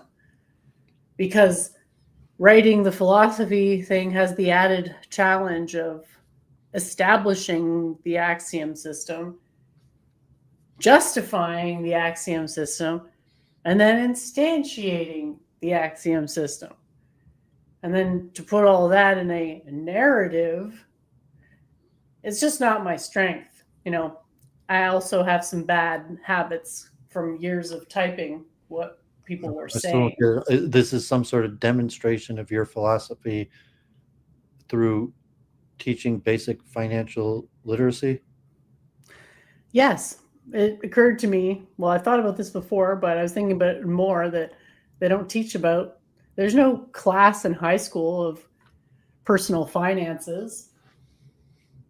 Well, I mean, some public schools do have a course in personal finances where you like learn how to balance a checkbook or the basis of taxes or something like that. I mean, I taught at a chess camp this summer, and it was mostly elementary, middle school kids, but there were also lectures of basic self-improvement, and one of the things was financial literacy. It was like elementary, middle school kids. It related to chess and problem solving. If you just so that was part of chess is a comprehensive approach to problem solving or child pedagogy that could include other useful life things. And one of the things I mentioned, because chess is most popular or useful to elementary students, middle school students, is that chess could teach advanced concepts to children in a way that they can't understand So like financial literacy to some extent has a lot of precursor knowledge, but you could break down a logic structure or algorithmic structure, and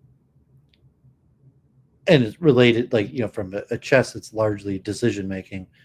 Like how you get money, how you use your money is a form of decision making and planning. But I mean, how much you got? You're going to be reading for a while? Yeah, a few minutes if you want to take a break. Well, I might log in from like I'm back to smoking some trees, so I might. Oh yeah, that's what I'm talking about. Well, I'm gonna be listening from my phone, so you could just start reading, and it might be like 3 to 5 minutes. You just go on, but I'll be listening to my phone, so I'll comment when I come back. Sounds good. Hi, everyone. So yeah, I admit it, it's a bit of a complicated situation, but I'll just preface it with like, I have a certain amount of years during which I can be productive in a literary sense. I'm not one of those writing all the time, love to read, super skilled at it. No, I'm more, my skills lay elsewhere. So there are nevertheless things that, if I can, I'd like to put something out there for various reasons, and all taken together, I hope people can see the intention behind it. And so on and so on. How does one put forth these types of offerings? Because it's like, what if I do something now and it's like hypothetically doing something about philosophy, put that together, and 5 years down the road, 10 years down the road, turns out that one of the words like just doesn't make sense for that to be the word anymore. Because part of the philosophical architecture is we don't want to be having a interminable plurality of, we don't want an interminable semantic plurality in the sense that like we want new concepts to be as similar as they can be and as different as they need to be so that we can know as much as we possibly can. So I discussed this earlier. It's hard to justify and develop and instantiate what amount to axioms. That's like the hardest one. And it's even harder because who knows that, just like with calculus, the initial notation's not used anymore. It's a different notation. And I don't really want that to happen. Because in my worldview, my tradition, there's a consistent, like Sanskrit does not change. It's just there.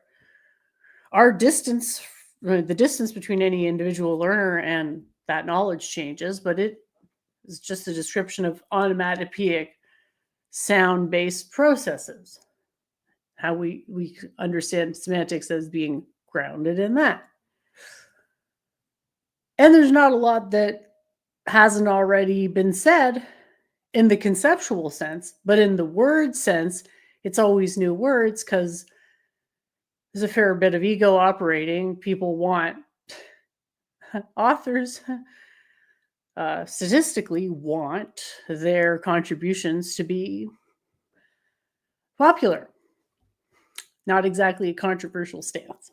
So I don't care about popularity so much as I care about consistency, that like in 5 or 10 years, we're more or less using the exact same diagram. And for that to be the case, I have to practice with the diagram enough to know that it works.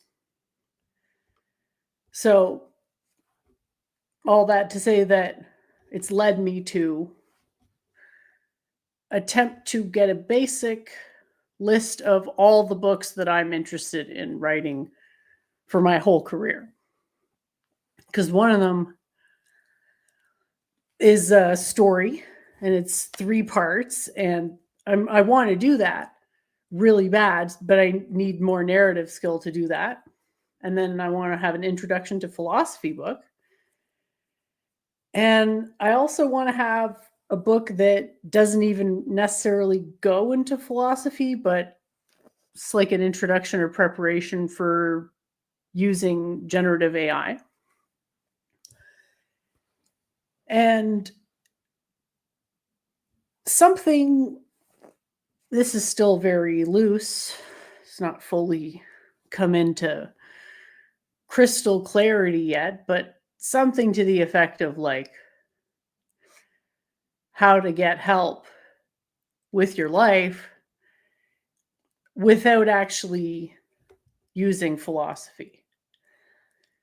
Just using applied philosophy that's already been established, and I sort of pick and choose which aspects of philosophy are most helpful. So those are the broad strokes kind of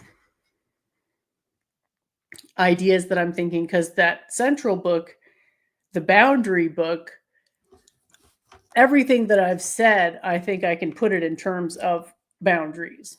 So I've got cosmological posits, I've got earth level posits, individual subject level posits to kind of bring that all together. And I think that one is the one for which I need to do practice with relatively easier topics.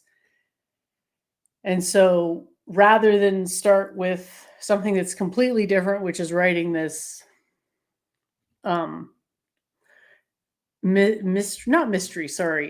like supernatural type story, sci-fi action, I don't want to dive into that too much because I don't want to be like George R.R. Martin or whatever, where I end up just not even finishing what I set out to do. So I may not finish the sci-fi epic.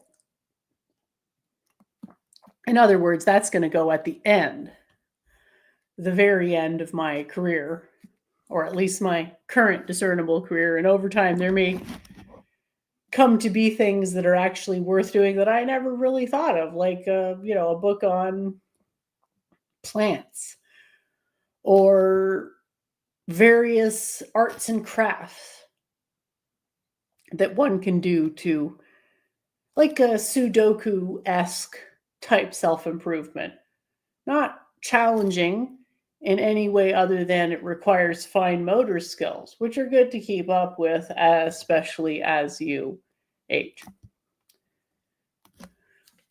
So anyway, in Hinduism, there's a bunch of pre-established theories. Those of you who've been watching the show for a while already know this, that like, I'm not the one to reinvent the wheel with regards to Shadarshan, Ayurveda, Advaita. I think these are all wonderful things that, like, I want people to discover them in the respectful and the correct way, which may not be for me. But I'm just mentioning them that, like, what I'm contributing is meant to be consistent with that, but simplified version of that. So philosophically, I guess my options are a reassertion, like what Styx Hexenhammer does with just rewriting old books. I could hypothetically do that. But then it's like, that's not what I feel is my real destiny, is like the core of what I want to be focusing on. So I haven't even got to the point. I've just been monologuing. Yeah, I was listening to your ramble, and I don't know if you're you're high right now also, but I mean there is this certain element of if you have a teaching strategy or method, apply to any subject, and that's somewhat what I'm aiming to do with chess.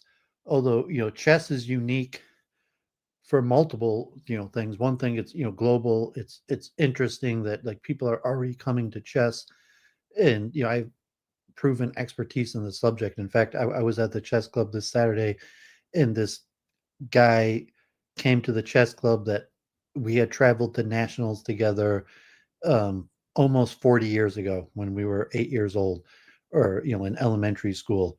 That hadn't seen the guy for decades, but we had played together and even traveled to nationals in the 1980s.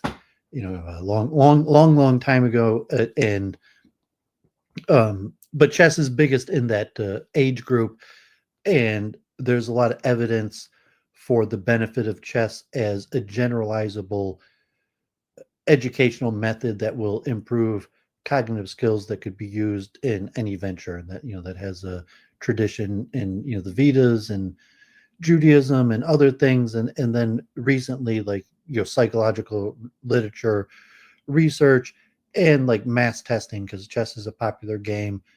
Things like that have been implemented, and I usually say chess is about self-improvement because it's just a game you could play, but like generally, like if you come onto a coach, it's because you want to get better.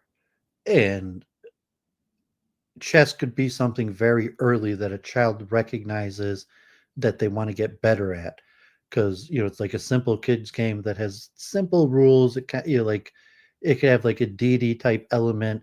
It could also be personality, because like 1 out of 2 people tend to just have no interest in chess.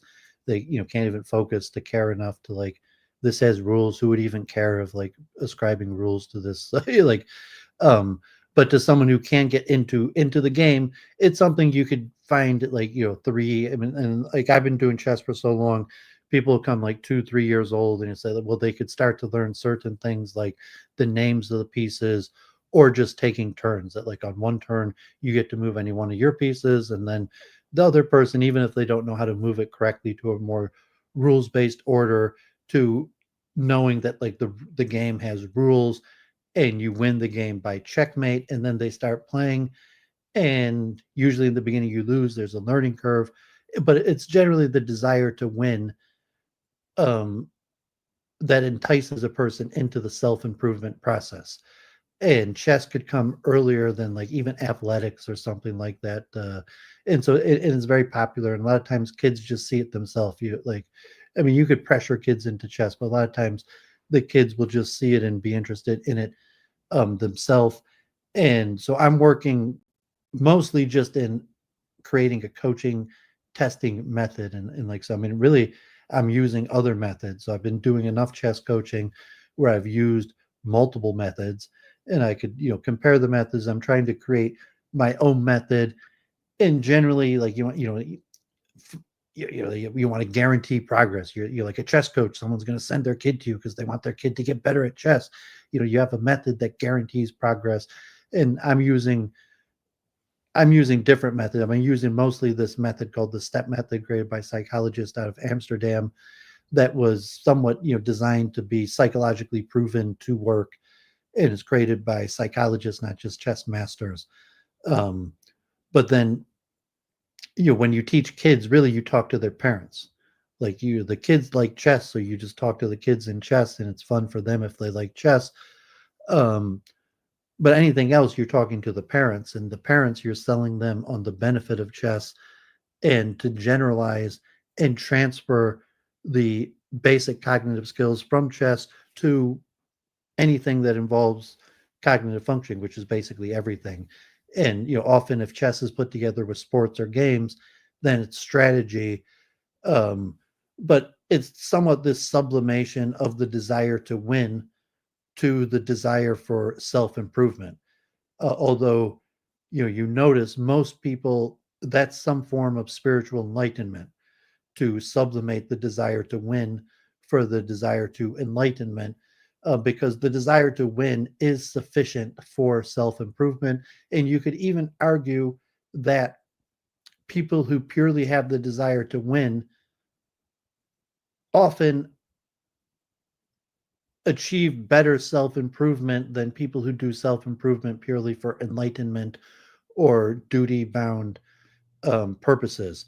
But if you have a generic thing like, like chess is an ancient game and it's popular, and there's, literature and there's books and there's psychological studies, and so you have a method, and then you want to demonstrate your method. You're okay, well, my students, like, well, if it's working, they should be getting better grades now. They should be, better children to their parents. They should be making better decisions, or say like it's neutral. The cognitive skill is neutral, and then good parenting or good coaching will push the newly developed cognitive skills towards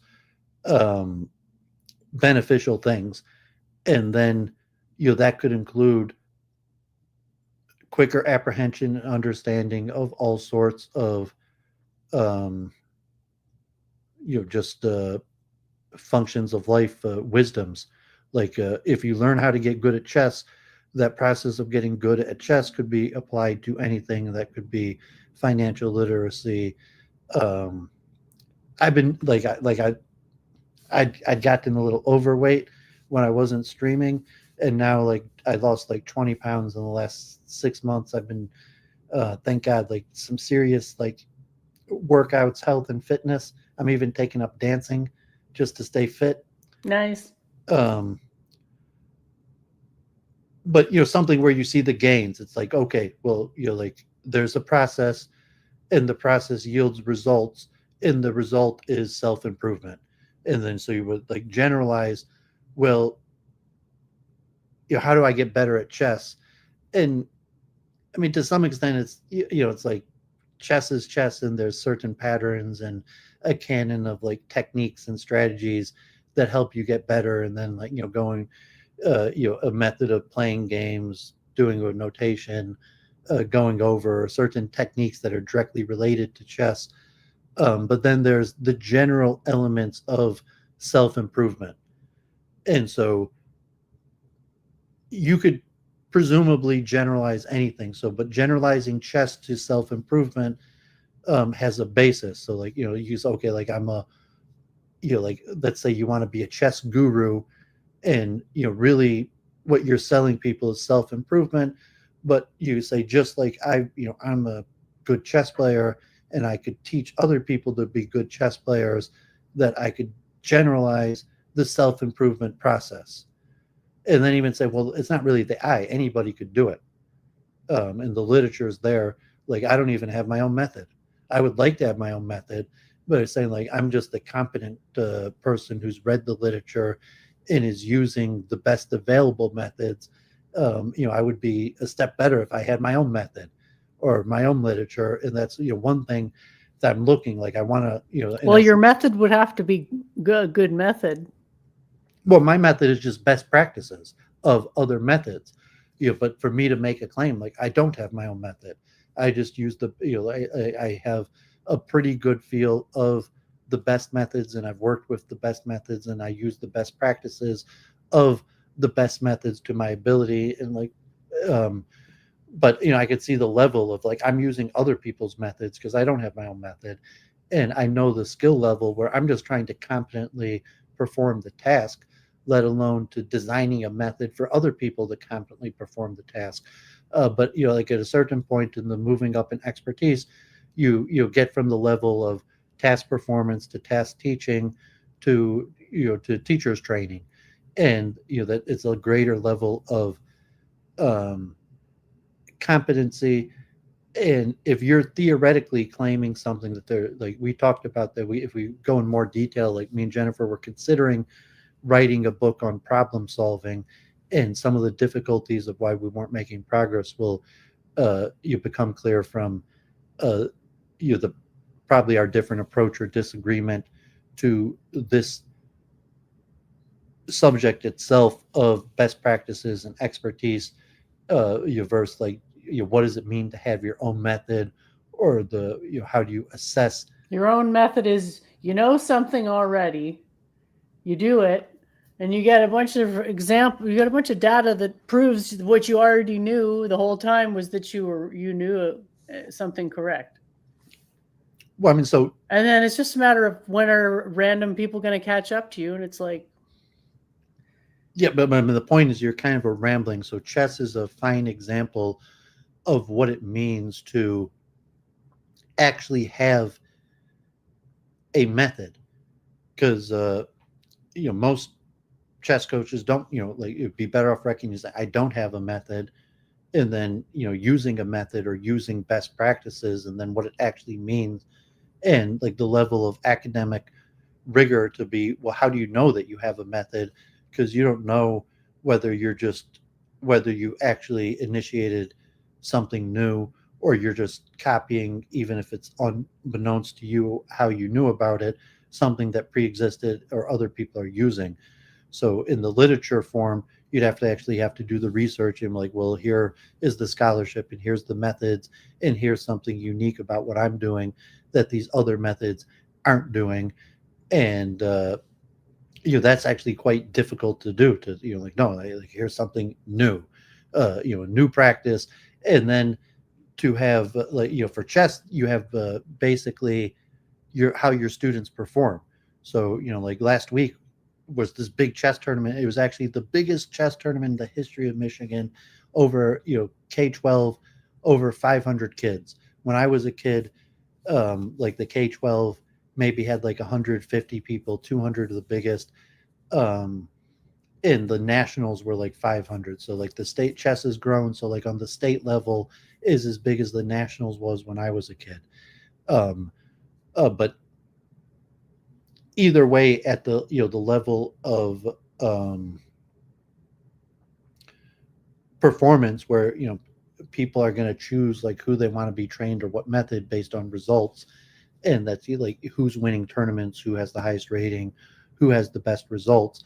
And if you look at the trainers, like, so Detroit is not necessarily like a top chess center, so really none of the coaches in Detroit use their own methods or have their own methods. I mean, you might have like good coaches or people have devised, but like they're all just using best practices or methods created by superior coaches in bigger cities, or even other countries, because like relative to chess, there's people of greater expertise that have created material for coaches to use. So as far as I know, I don't know any coach in Detroit who's created their own materials. Okay, what does that have to do with this conversation? Because if you're talking about the chess in psychological literature has been used because performance could be measured by rating, tournament performance. And so like the progress, how good of a coach you are, if coaching is given credit, and it's unclear whether coaches should even get any credit for students' performance in chess, but it could be directly measured by rating performance, and it's somewhat objective, as opposed to general, like, okay, like I'm a mentor and I had some effect in the self-improvement of my students. It's extremely, well, I mean, the first thing, it's extremely difficult to measure the self-improvement. How much did the person actually self-improve? And then it's near impossible to measure the role that a second person had in the improvement of the other person, to say like, well, the other person improved because of me, as opposed, well, no, I mean, maybe the person would have improved without you at all, or your role in the other person's self-improvement was in fact extremely minimal, to the possibility that no, the person's self-improvement was in fact contingent upon your help, and had you not helped, the self-improvement may not have actually occurred. But you're making claims, they're very difficult to measure. And even in chess, which is one of the No, they aren't. Chess is Just, one of the most. you look at my measurable quantum things, you can't periodic even measure table. that. You look at my quantum periodic table and behold my mystic effervescence. And that is all someone who could be convinced needs to see. people who can't be convinced by the periodic table won't be convinced by lower forms of strategic structure and logical insight. I actually Well, have, I am preaching to the choir, but there are a lot of people who are not affiliated with the choir, and they might want to do, because you got to admit there's a lot of downsides to thinking about things deeply. It just doesn't pay. It can lead to a sense of despair, hopelessness, powerlessness, meekness. That's no good. yeah, I That's have why we pages- both have that's why one reason I think that we've lasted so long is we both have this principle for ahimsa, that even if we don't agree in our words, that on that level of intention, that we both see the virtue of that sort of gets us through the misunderstandings when they arrive. we survived the conflict. If you let the ahimsa principle, like, so over a lifetime or years, like I guess I just bumped into this person that I knew 40 years ago. You know, just say, well, I largely avoid conflict my whole life, and that steered me safely, as opposed to often conflict could completely take over a person's life, and certainly the clarity to advance spiritual or intellectual ideas to be caught up in conflict. Although some people are not necessarily proponents of the ahimsa principle and could argue successful, or certainly like David Deutsch or various people that so you can't necessarily connect it. And like, as I was thinking locally about opening up like a physical chess shop, that if you say like chess shop self-improvement center. So I previously worked at a place that was called All the King's Men Chess and Brain Games, and it didn't just have chess. I mean, like brain games, like at that time Naruto, some anime or various games were also popular. And I don't know if we really had like brain games like that people would use to increase IQs or things like that. That was just the name of the shop, although it didn't really have that many brain games. But now more like leaning towards physicality, because say spiritual and mental self-improvement is very difficult to measure, as where physical self-improvement is relatively easy to measure. Spiritual self-improvement is like average state of mind over time. Yes, It's like not very that hard. difficult to Is measure that so progress. hard to measure? It's hard to measure progress in the same way. You could, I mean, to some extent you can measure progress, like how stable is your mind. And you could measure intellectual improvement in terms of like reaction time. Like, chess is a good way. That's why chess is about self-improvement, mental improvement. And you just say, well, you want to increase your mental processing speed. Even if chess is kind of a pointless kids game, at least you could use it as a venue to improve your cognitive functioning, which would include processing speed, analysis, precision, and you could measure that general cognitive improvement through chess, where you're just like lifting more weight. You could see that your cognitive processing skills are increasing. And that's why chess is probably such a popular game, because it's measurable like that. But like like weights, if you go to the gym, like you add on actual more weight. It might take a few weeks too, because you don't see the gain. But like if you go to the gym regularly, you do add on that like 5-10 pounds every few weeks, or That's good. or do like another few reps. So in the sense, or if you're learning a physical task, like eventually, like how to do it, you could perform the task, and like mentally it's the same. So the argument is the process. That's the argument of universal expertise, but that's disputed whether there is like a science of universal expertise. But it could be that there's not a universal path to expertise, and different things have different paths, or that so me and Jennifer we actually worked quite a bit over months on a book on problem solving.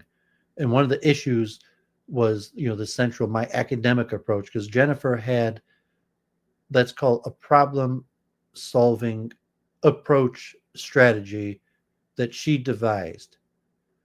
And, so I'm taking an academic approach, and I did a lot of research. I read like 10 books on problem solving and actually critical thinking. And I want to write some essays. We have quite a bit of material that, to some extent, is almost half of the work towards a book, but like just how to structure it, or if it even was sensical for us to work together. Because like in the sense, like if Jennifer has her theory of a method towards problem solving, how does that go with like academic approach? And the academic approach, like I would take would be, historical, defining problem solving, the history of the studies of the method, the current market of ideas. And like it turns out that there's multiple theories of problem solving. And there's different approaches to problem solving. There's but like to take Jennifer's theory and then put it in the realm of the other theories, and then the tests on the various theories to the evidence that currently exists on those subjects. You had mentioned like the Tower of Hanoi puzzle, which is very famous in the literature for the history of problem solving, and actually like Herbert and Simon from the chess are also involved in that. But then we kind of lost the thread on the narrative structure, or how it even work for us to cooperate, because I kind of wanted to do like an intellectual overview of problem solving, or I didn't even know what I wanted to do. But like it didn't seem to overlap with her, that had just kind of her own theory on problem solving that she wanted to put forward.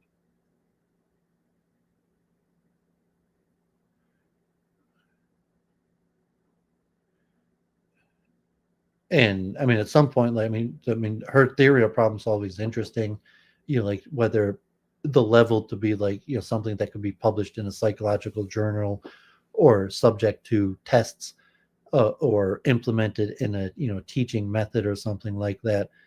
I'm unclear, but I mean it was interesting, but like at some point we lost the thread and we stopped making progress. Is that something you want me to share? Are you? Sure. So just updating, like we might, if we do like a return to a month in review, presumably that will be one of the biggest things, because like we did do significant amount of work over the last year or two, with maybe even 100 pages of stuff combined on problem solving, then other things that Jennifer had interest in, but we didn't have clarity on like, is it a book or not? Like, I mean, you're going to be like a collection of essays, but like then how would you make it into a book? Is it sensical if me and her were going to co-author it? How would it even like, would it be like I'd write one chapter, she'd write another chapter, and then eventually we stopped making progress on it. However, we did do significant work for a while, so we continue, like that will be a topic. And then I had wanted, I'm still my blog on Lichess, and I want to write books on how to coach chess, and I from 3 approaches, just a generic book of how to coach chess for people interested, a book on how to use chess to preach morals and ethics, or karma, in a sense, like if you are teaching, your kid plays chess, or you're teaching chess or coaching chess, and you just want a method to use that to teach about morals, ethics, and then also using chess to teach problem solving skills specifically, or just related to how to use chess to teach general problem solving skills.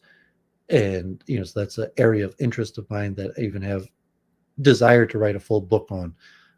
So it was an area, and just for me and Jennifer, when we weren't streaming, to have something positive to work on, where in the talks of putting out a book on just problem solving, and just even what the book was going to be about and what the title was like months of discussions, and so it's very difficult to narrow the scope of a book just to a topic, and just like, okay, let's write a book just about problem solving.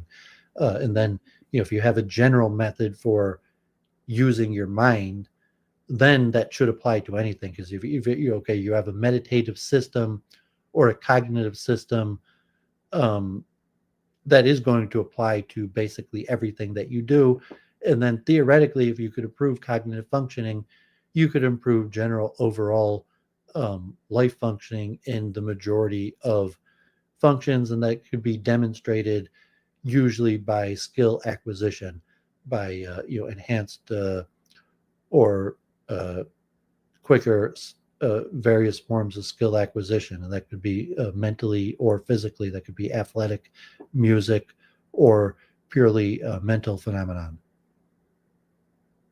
It looks like Jennifer's got some stuff she wants to share, but that's if we continue and do more weekend reviews, that will probably be one of our major topics.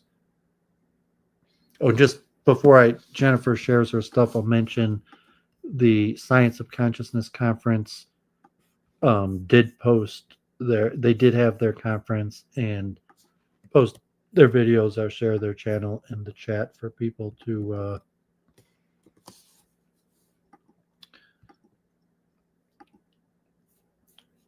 okay, we got,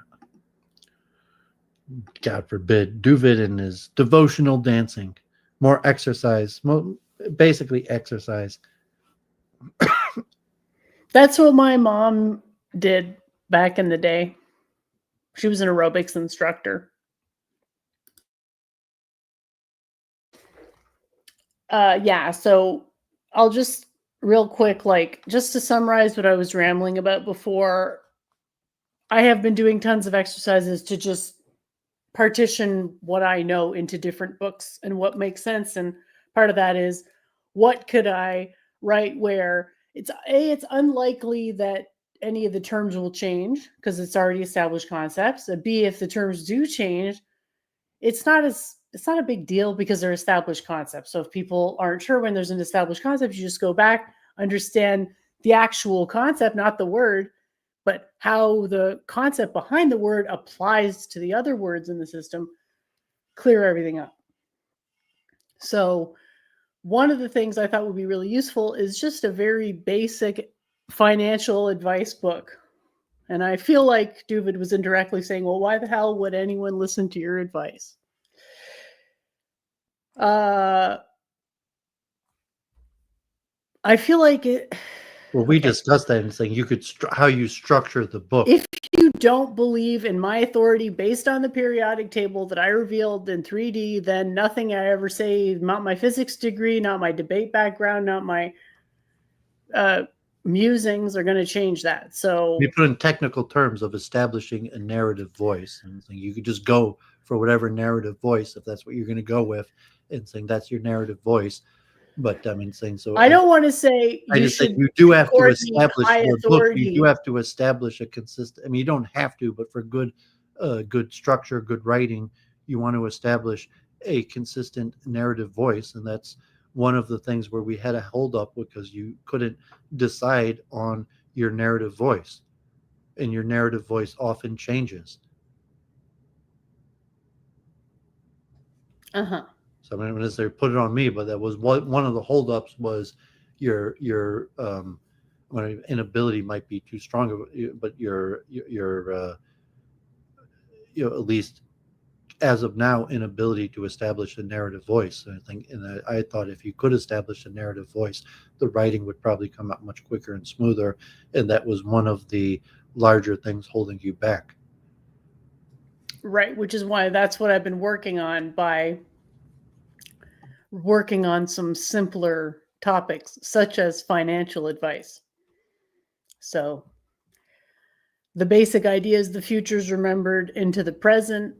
That's kind of why I focus on chess. Possible like outcomes. Why? I don't see the connection.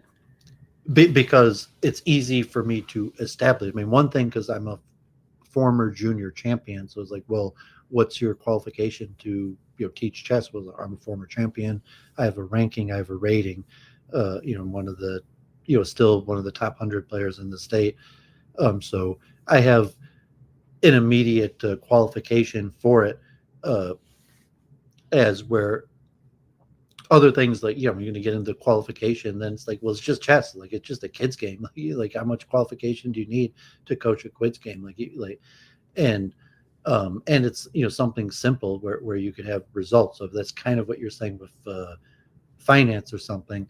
You're saying, I'm going to teach you the secret to to the world, to Messiah, or even like some secret to unlocking your mental potential that's going to change your life, is a larger claim than like, I'm going to teach you how to balance your checkbook, or like I want to teach you the multiple truth hypothesis, but to show that you're getting it, I'm going to make sure that you could actively do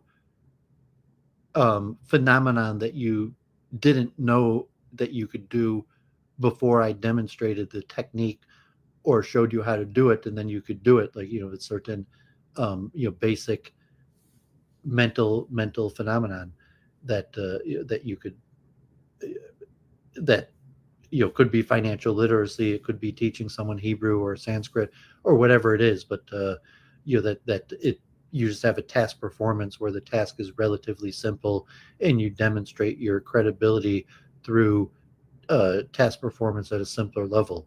Because like, obviously, like you're going to make a bigger claim is going to require more evidence. So, something like the quantum periodic table or something like that. Also, like, the bigger the claim, the bigger the demand for the evidence. It is evidence. But you go back to what you're saying, but I'm just saying that me and Jennifer talked offline quite a bit about that.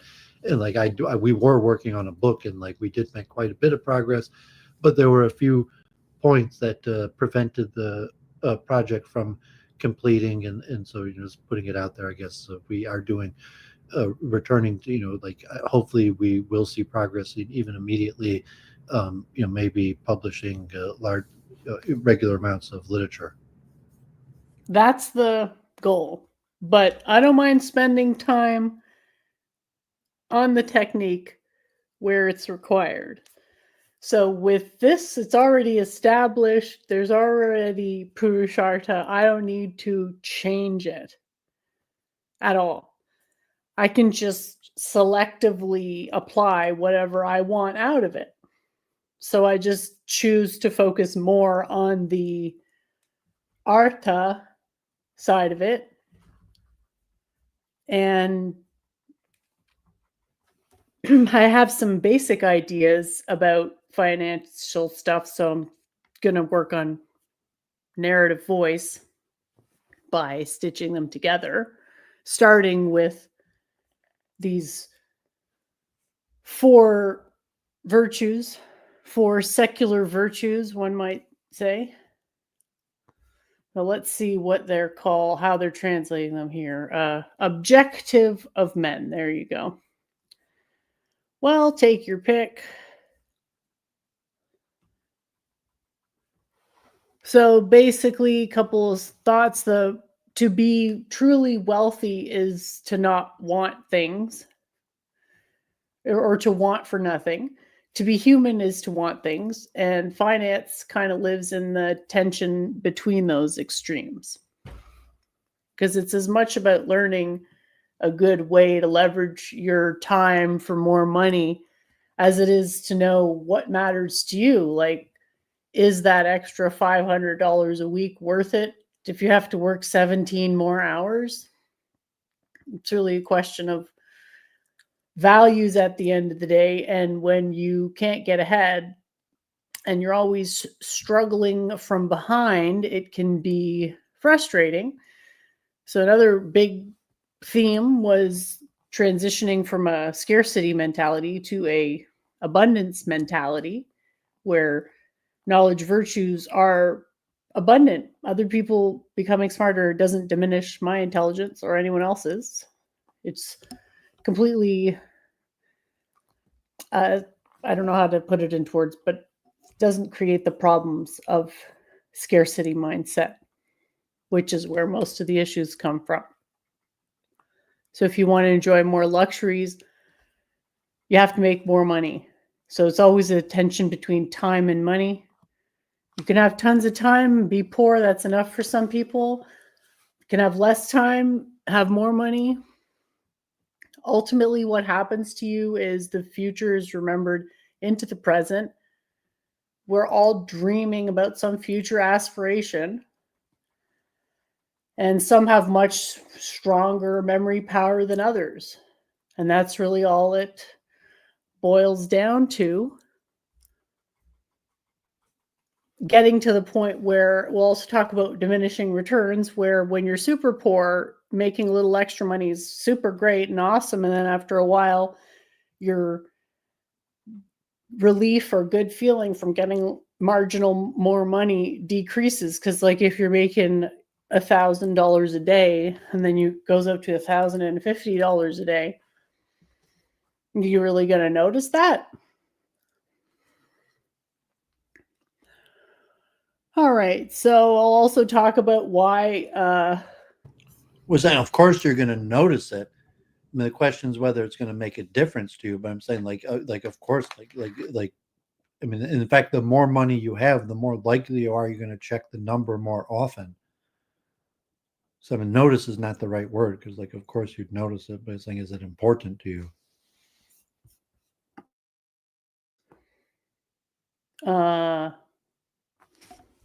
I don't think I followed. Sorry. I mean, you'd have to be blind not to notice. Like, if there's $50 in your account or not, you'd have to be blind not to notice. If you have no money and you get $10 versus if you have $1,000 and you get $10, you're telling me that there's no difference in those two things, or do you see what I'm saying? And it's not meant to be a literal thing. It's meant to be an example illustrating a trend of diminishing returns. The word choice of notice was extremely poor. To say the extra $50, because the extra $50 is not in, if you're making $1,000 a day, an extra $50 isn't important to you. But like, of course, you would notice an extra $50. You said you wouldn't notice an extra $50. Like you're saying, like, no, you're still gonna notice the extra $50 to you. It's just not gonna only if you're spending every cent. If you spend $700, like how could you you're not going to notice notice $50? Because it's completely inconsequential to your behavior. Like you observe the money's there or not. Got it. I Whether misspoke. That's not important. There's just saying the notice was a poor word choice because, like, obviously anybody's going to notice $50. It just may not be important to them. That's what I meant. There you go. That's what I meant.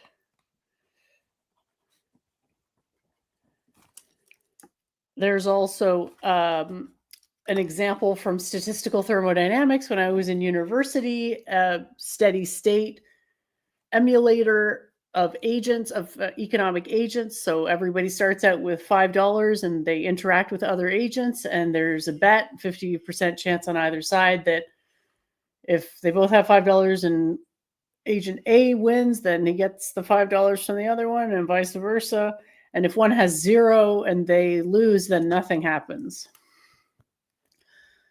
Okay, and the steady state equation for that is that the majority of the agents have the minimum amount of money.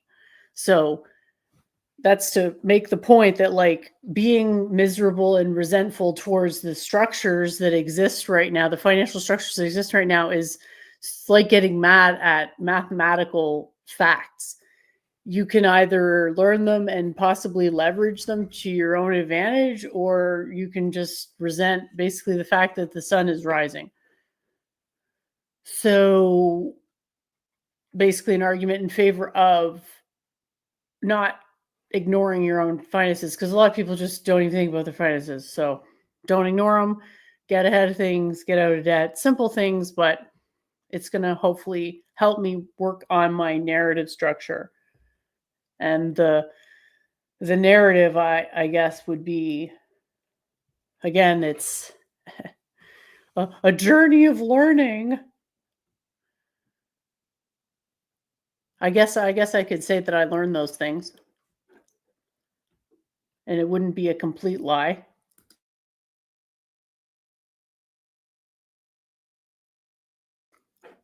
So that's that. And then I wanted to debate intelligent design. Real bad. Well, for or against? I don't even care. I just want to wade into the domain of ideas. But if pressed, I guess I would want to debate for it. You're one of the few people that, besides Brother Hare Krishna's, saying, because like, what do I believe in? I believe in devolution. And Well, I believe that there's a mechanism for evolution and devolution, I'm and saying, that if you're it's looking insane at, to think otherwise. like, yeah, that a better explanation for the current state of reality is not evolution from lower, smaller, simpler life, even not non-life forms, but it's devolution from higher forms, or if it's consciousness or something like that. But to describe, humans, we didn't evolve, we devolved. I'm not sure if you agreed with that assessment, but usually, Well, the way it works is that consciousness accumulates, and then at a certain point, there's so much consciousness that the current physical container, the material container, can't contain all the consciousness. So the material container becomes more complex to hold all that consciousness. And that event happens very rarely, but when it does, it's basically a unilateral forced state transition. It's not something we can relate to because we've never bore witness to anything remotely like that. The only thing we can really use to infer that, and I think infers it quite effectively, is punctuated equilibrium is an accurate description for the fossil record, you're which is describing more consistent with that. process. And that's fine, that's your theory, and that's good. The biblical, intelligent design is usually associated with biblicism, where the mainstream biblical theory is things were created as is in some form of divine knowledge perfection state. So devolution is not a form of intelligent design, because we were not created as is in some perfected state. We devolved from higher beings. And so just in general, that's not, it's either evolution or intelligent design. And the third option, which presumably most Hindu cosmologies are forms of devolution. So just mention that's usually, like, it's not even in, you have evolution and intelligent design, where you don't have the other option, which the Vedics would fall under, which is devolution.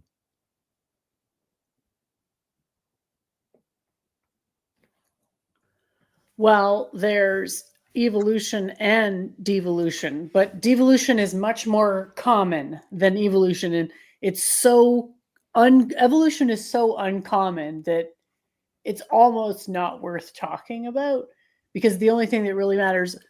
I'm sharing my screen again.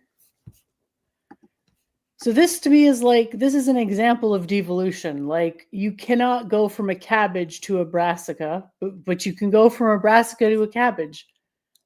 That's going from the more general to the more specific. That's exactly what devolution is. It's going from having more potentiality to a very limited range of instantiated potentiality at the expense of all the other potentialities. In the Hindu, and for example, a cabbage cannot evolve into a kohlrabi. Okay. well, I mean, the important, very simple. This is a very simple example. It's like, if you want to actually benefit from this stuff, it's like, I can write infinity books and you can read them, but you got to learn how to think this way, or it's not going to be interesting to you. And the way to think it is to see, like, there's motion from the brassica down to the particular states.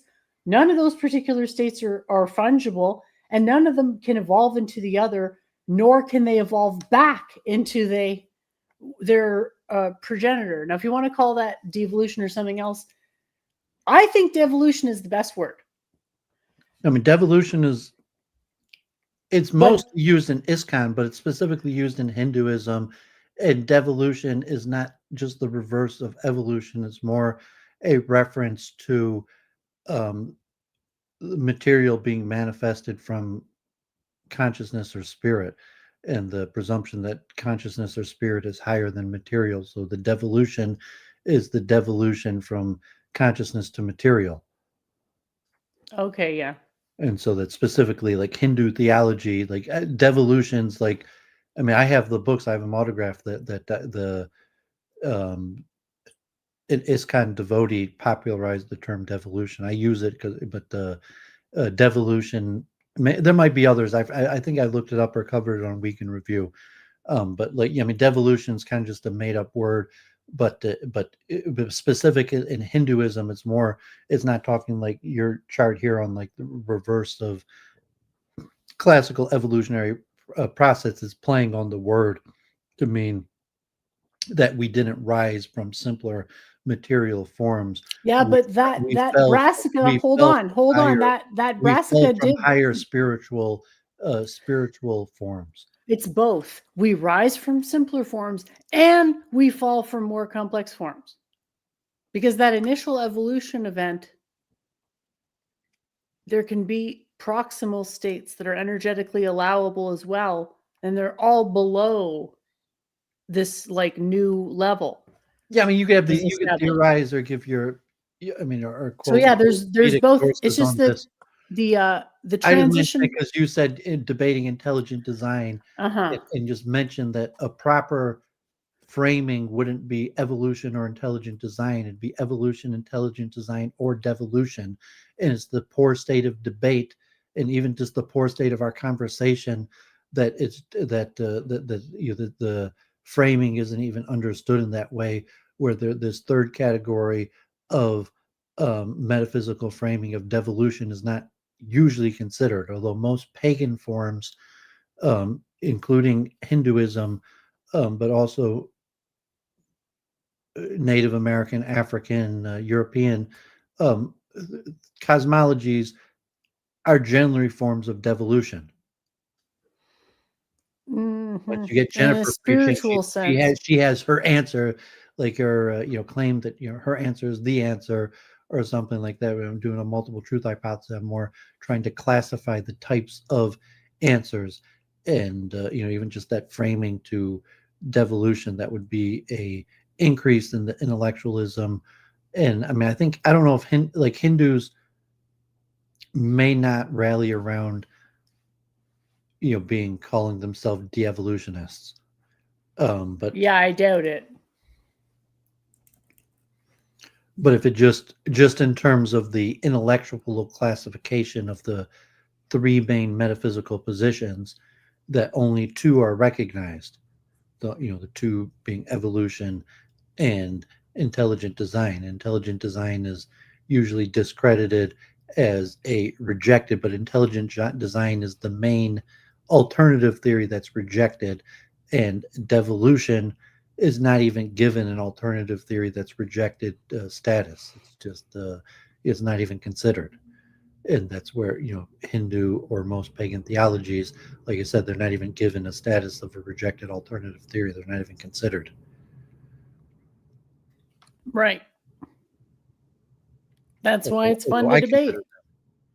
Yeah, I consider them, and it'd be better, like in the modern day debate circuit or something like that. It'd be that it's not inclusive ideologically to Eastern thought like that.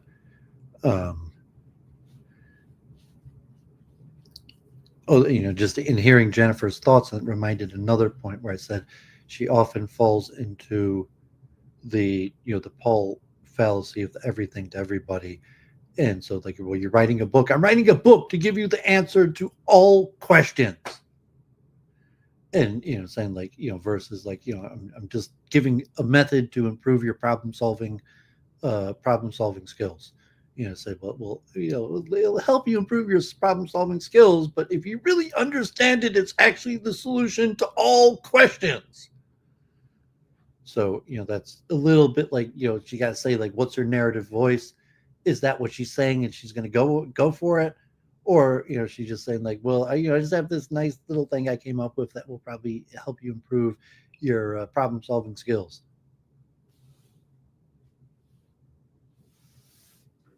Good question.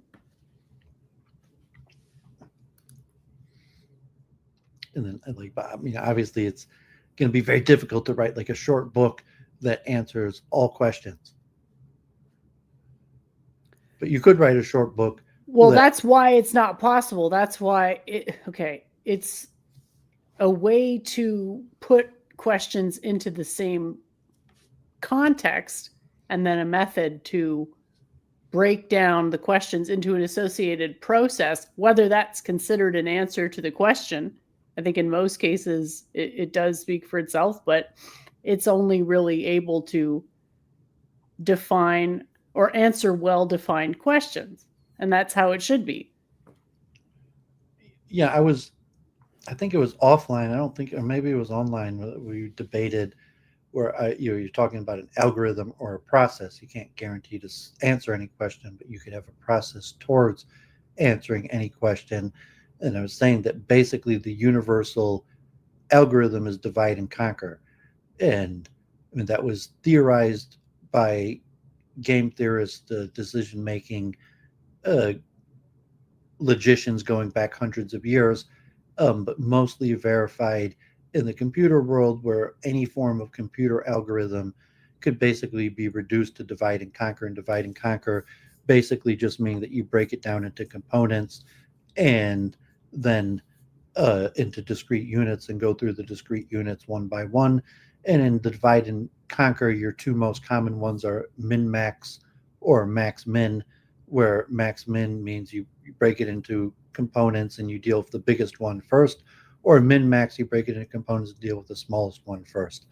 But theoretically, there's at least arguments within computer science, logic, mathematician, whether divide and conquer can be called the universal algorithm that could at least start the process towards solving any That question. presupposes that the data is already well defined. Yeah, so if you just want to make, if you're determining a max min, you're presupposing an ordering principle, and this is about how to develop an ordering principle, not presupposing an ordering principle. Yeah, I mean, max min and min max are layers. I mean, divide and conquer, you have divide and conquer without min max or max min. Yeah, that's still presupposing, divide and conquer still presupposes that you have a surface that can actually be divided. So it's more a question of why would you be dividing in one way versus another? Yeah, I mean, it's not like strongly proven or something, but I'm saying that of any universal algorithm, the one that's the most likely or the most held up to be universal, if there is such a thing as a universal problem solver, is divide and conquer. And I'm saying it's not like undisputed, but there's reasons for that. And some of you have like a simple, like, well, here's the answer to all questions. It's like, use the divide and conquer algorithm method. Try to break the problem into simpler components and then solve the simpler components one by one. And in essence, that's what and anything, no matter how the computer goes about solving a problem, you could argue that that's the method that the computer is using. And then you could form that in a logical structure also, although like Jennifer says, there's pushback. It's not accepted. It's just a theory, but I'd say it's one of the more you popular. Can't delegate upwards. So even if the AI is technically more logical or smarter or whatever, you still have to be able to verify what it's saying to make sure that it's not hallucinating in a bad way. Well, I mean, what you can do is do the iteration step by step. So, at some point it's going to become impossible. But if the AI is running an algorithm, and then you could print out or a log of each iteration of the algorithm, and the AI is probably running it billions of times. So printing out each iteration of the algorithm is unclear how it's helpful. And then, like I said, like if you're going to claim that the AI, by iterating the algorithm, is actually doing divide and conquer, it's not going to be a conclusive. You're not going to be able to conclusively demonstrate that the AI is actually doing divide and conquer. You can just establish that any interval statistical measurement is done by what is computationally equivalent to divide and conquer. This has nothing to do with what I'm talking about, because you're presupposing a substance ontology, I'm saying you can't have ontological presuppositions. You have to develop them one at a time, and you have to understand why they're being invoked. Otherwise, you're going to lose the thread of what the point of actually learning this stuff is. Yeah, there's two levels to say an AI algorithmic iterative algorithm that would have actual electric signals and Boolean logic that to some level you could decipher exactly what's doing. And theoretically, even though it does billions of iterations, but you could have some sort of log where you could recreate every single iteration. The human mind, you can't do that. And then if the AI produces a result, and so you have two things: you have the input output that the AI actually performs some function, and that's like the psychometrics. But unlike the human mind, you also have a log of the iteration of the algorithm, and it's unclear exactly what use or how you could decipher the information or the connection to the computer output. So that's actually largely a mystery to humans. But the fact is that unlike the human mind, the AI actually produces a log of each iteration of the algorithm. Okay. So you could argue the human mind is also just iterating an algorithm, and then if you're a dualist, the algorithm iteration you could argue is like a non-material function that in essence that's what some form of spiritual or Platonic operator, but algorithm iteration is some sort of like a Platonic ideal um, that includes, it's not just like maths and shapes, but also algorithms and this thing. Well, where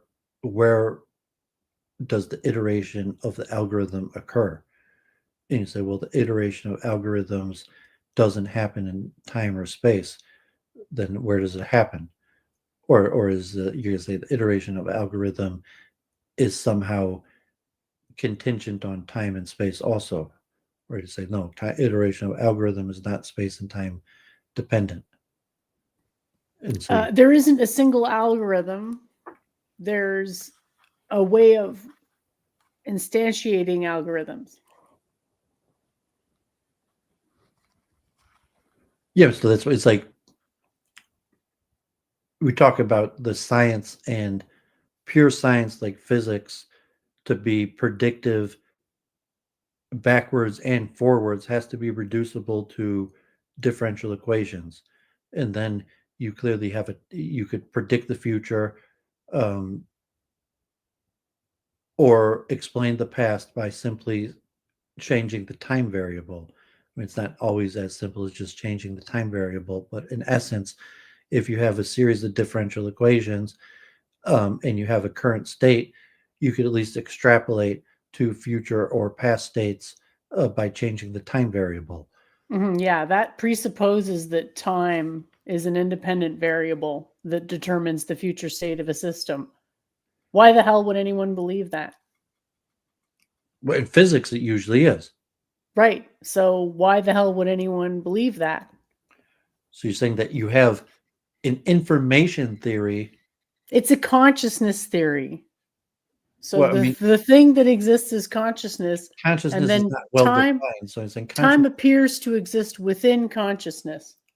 Well, consciousness is ill-defined, and you could have a system like there's Platonic systems where consciousness doesn't actually exist. You don't have ideas exist independently. So an idea is not the product of your mind. The idea, so to say, enters your mind. But the idea. Well, the universe is God, and they're both metaphysically simple. Yeah, but if you're just going like you're repeating, like says you. Says Hindu tradition. Okay, so like that's. I mean, one take on it. So I mean, if you're laying out, you just the metaphysical framework. You're seeing the various metaphysical positions you could take, and then the various systems that fall into a school because they take these metaphysical positions. Yeah, So I mean, you I can don't see, think like, anyone's going to say being that a Hindu. I mean, you could be a Hindu under different circumstances. Like your average rank and file Hindu is not necessarily a Hindu because they subscribe to these metaphysical positions. However, to some extent, what it means to be a Hindu is to subscribe to these certain metaphysical presuppositions. right, like Shah Darshan, one of those is Prakriti and Purush. So arguably, God is the combination of those things, not just one or the other. And arguably, the universe is just the physical universe. But to translate something, it has to make sense in the language it's being translated into. So the question is just like, how do my original plan for this is like, how do I put it into a narrative?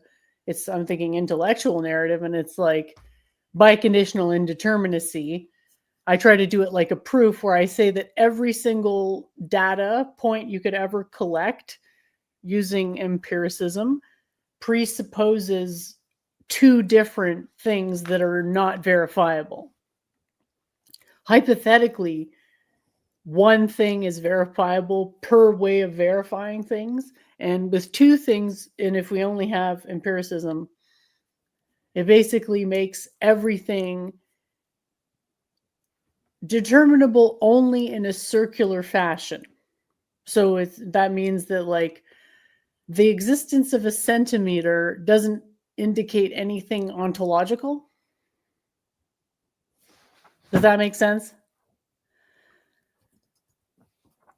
Well, it's a claim. I mean, because you could argue the opposite, that even the existence of a centimeter does necessitate ontological claims. Well, sure, because Western philosophy privileges the cogito, whereas I'm not really bound by that necessity.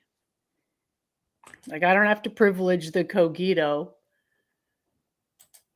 That's just not how it the modern works. Western system now is more an amalgamation of best practices. So you don't really fall into a school where I take the metaphysical claims of the school. You're saying that, well, you have to search for truth or go with the evidence, and the evidence now doesn't allow you to be consistently within one of the classical schools because you're forced to go with the best practices, and different traditions have certain good points and bad points. And if you go with just one tradition, you're going to have to go for their bad points as opposed to a best practice method. Yeah, I got it. But then I thought that like the biconditional indeterminacy thing was just too difficult as a starting point. So I think it is important to eventually make the argument that there's a limit, and it's like the Heisenberg uncertainty principle. It's just not possible to verify two aspects of the same observation that necessarily co-arise independently, because you don't actually have direct access to the substrate reality. You have interferential access through your measurement device, which is a question of how does that all shake out? And then there's a question of how does ontology actually have any bearing on how we ought to understand philosophy? Because that's a big jump. There's like how things actually are versus how we ought to understand things to have the best outcome. I mean, you could operate sloppily without a proper ontological metaphysical framework, as most people are forced to do. Or you could well, I just have absolute parsimony. It's like the hypocrisy type levels. Like, okay, like I changed my mind, I changed my ontological principles. So what? Sue me. What are you going to do? You're like, okay, it's true. Like I changed my ontological principles, or like occasionally my ontological principles contradict my metaphysical principles. I'm a hypocrite. So what? Sue me.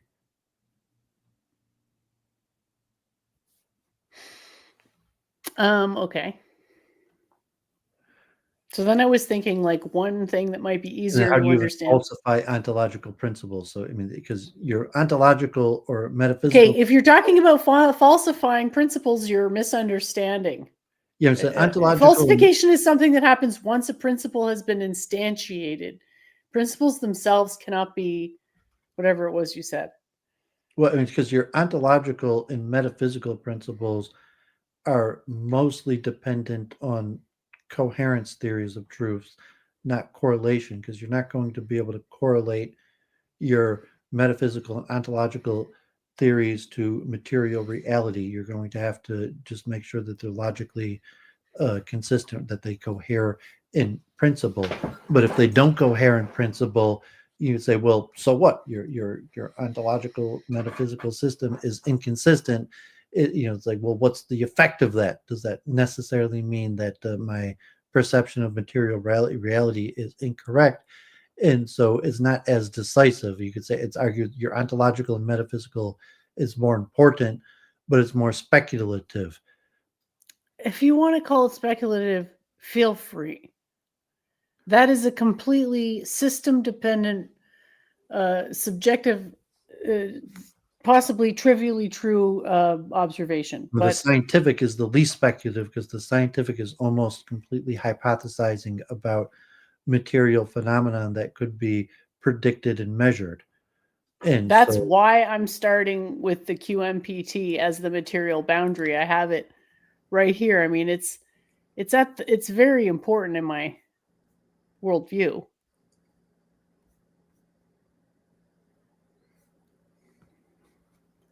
So yeah, it does have to do with material. I mean, I think it should be clear, hopefully, to everyone that the physical and the metaphysical are connected through the QMPT, which I did a little diagram there of, but I should have a better drawing of it somewhere.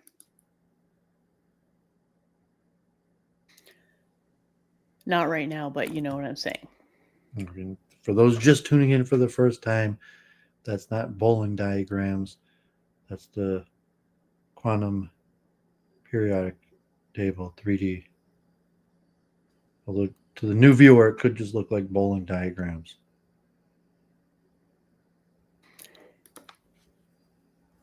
Yeah, so I was thinking like, I wanted to make the argument, because I thought it was maybe more intuitive, that everything we learn is a metaphor.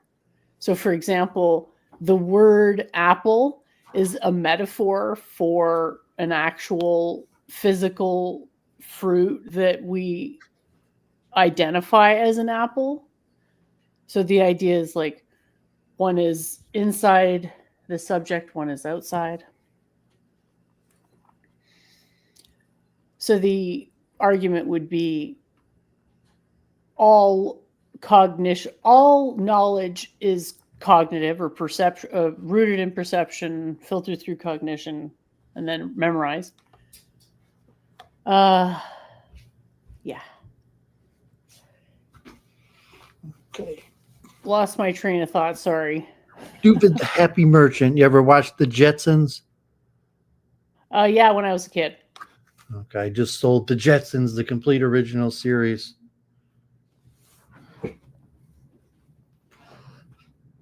Congratulations. The Happy Merchant. So anyway, the idea is like everything is learned as a metaphor. So the idea is to find out what's the core metaphor, the core cognitive, perceptual, learning, memorize, all mixed up together. What's the core metaphor for which other metaphors are patterned after? So think of it like there's a picture, and then someone takes a picture of the picture, and then someone takes a picture of the picture of the picture, and so on. What was that first picture? And it's the individual self. That's what's up here.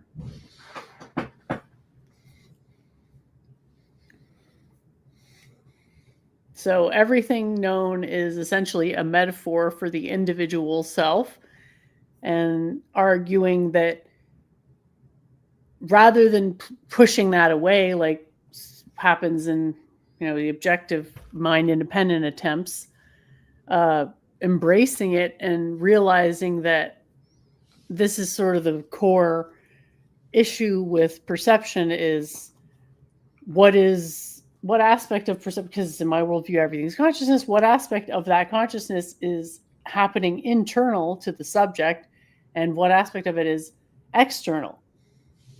So what might it be like to experience consciousness in the absence of an individual subject? And yes, Lambie, the six-sided, the hexagon, not the one you've got up there, the geometric hexagon, that is a very common shape. Like you can see it arising in crystals, because if you have a bunch of circles that are close packed in a plane, you can extend the midpoint between where they are not touching together and you get a lattice of hexagons. So this is one of the applications of my system, is starting with a principle and then deriving how that principle must instantiate itself from the subtle to the gross. So there's already kind of like a pre-existing structure, but that's not what this is about. What this is about is what is the best way to open up the book about boundaries. And my basic thought on that was like, start with a basic introduction to what is the point of actually pursuing philosophy as a practice. And the point is you kind of have to explain what philosophy is. So that's where I was thinking, like this overview where everything that is a model for learning is metaphor, just the metaphor itself as a model. And then the prime template for the metaphor being the individual self, and then trying to move beyond the individual self, but not knowing how, and then anchoring the external knowledge in the quantum periodic table, because even though we are visualizing it and perceiving it as subjects, it is itself a subject independent thing insofar as we come from it, because like carbon is part of it and so on. Materially, we come from it. It doesn't come from us. So that was one thought that I had. And another one was just like thinking that I should maybe have a thread going through the whole thing of metaphysical parsimony. And then, yeah, that's about it. And then I was going to actually I decided to move biconditional indeterminacy to the end of this, because I thought the simplest thing I could actually lead with would be this all cognition reducing to a metaphor for the individual self. What do you think about that?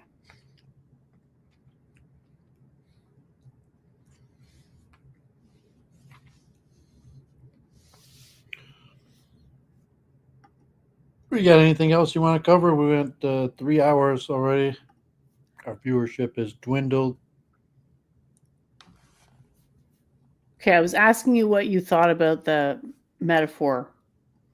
Were you just not listening, or no thoughts on?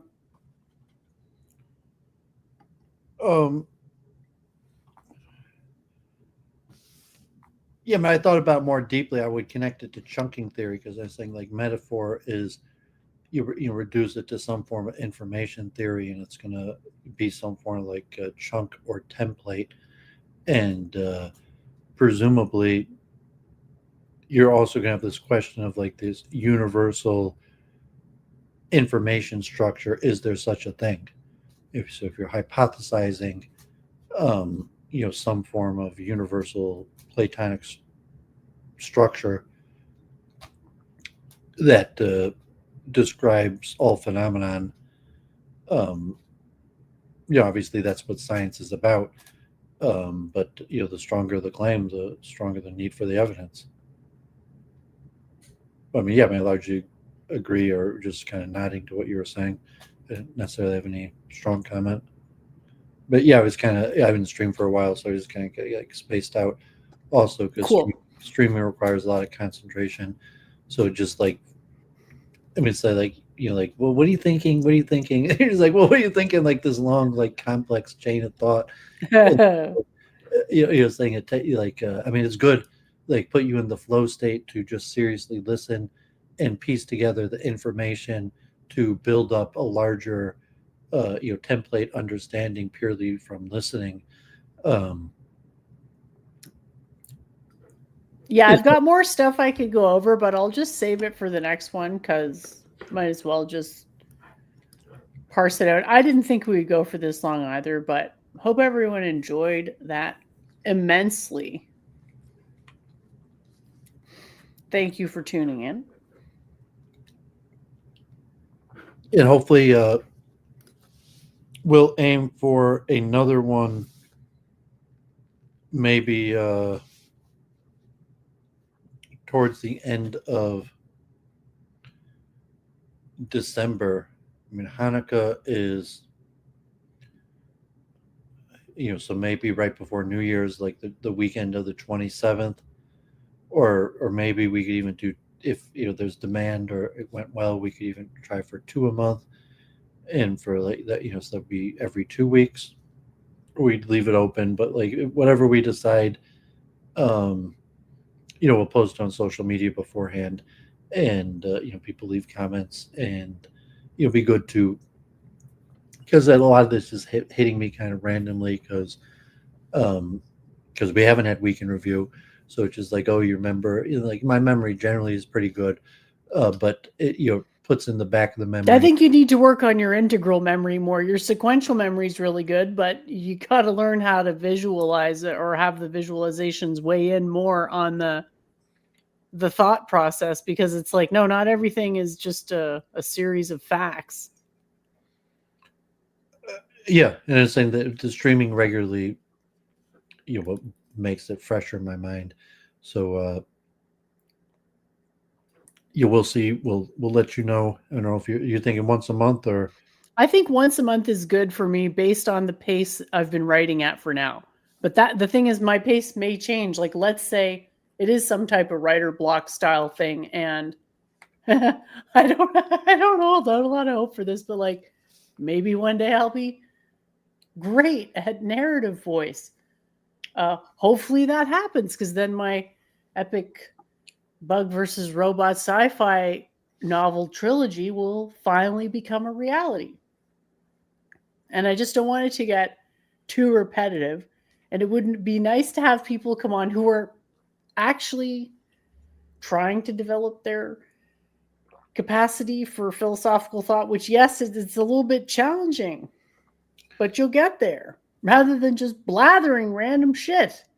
Yeah, we're not rapidly producing things, like we don't need a week in review, although the week in review more, takes more work, and to ramble about current events or various topics weekly, as opposed to just progress, like to update on progress. It's like you got to be making significant amount of progress, like specifically intellectual realms, like business or a weekly I meeting. go over stuff every day if it was advantageous, but as I've said many times before, my teachings are more often than not pretty much always given in a one-on-one basis.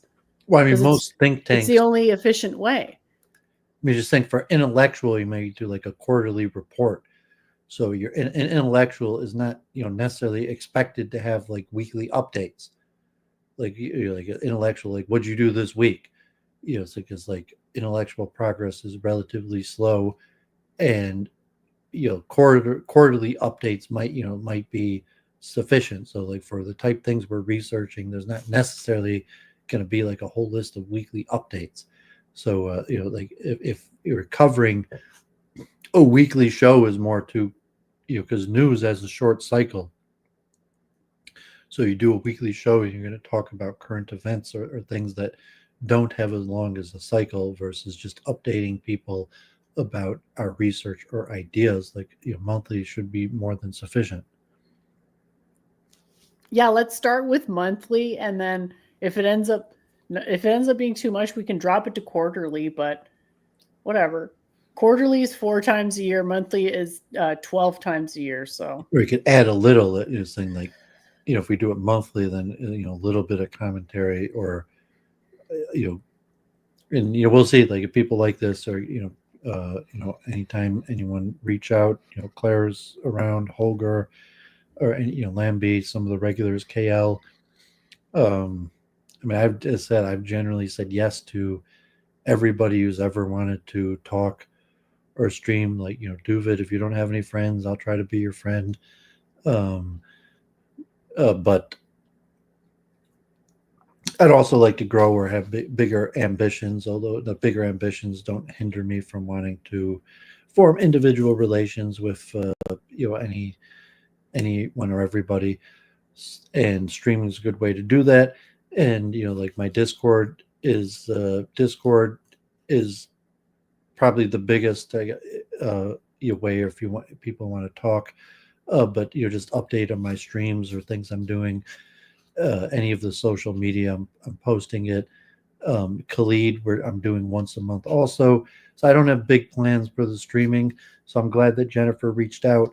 Like Modern Day Debate, I'm glad that she's still in their Rolodex, in their in the bench of streamers. Like certainly if they invited me, I would probably say yes. Let alone even a smaller platform. Even if a smaller platform invited me, I would probably say yes.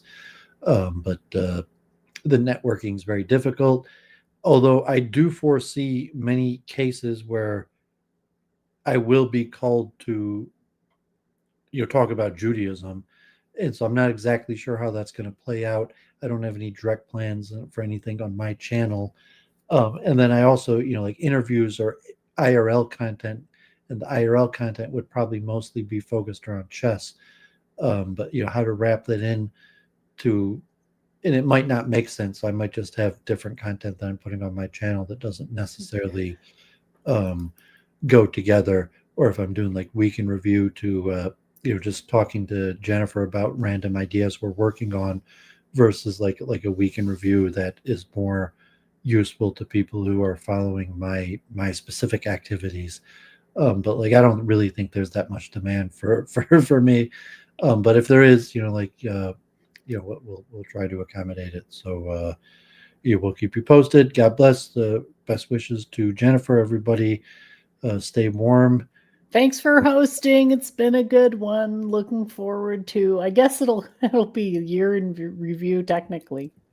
Yeah, so maybe that makes sense. The next one will do. And that last time Gandalf and Memes of Destruction found their way to our year in review. So maybe. Yeah, so if you put schedule it early, more people will know about it. But I do think what helps is just putting an ad for it on your channel.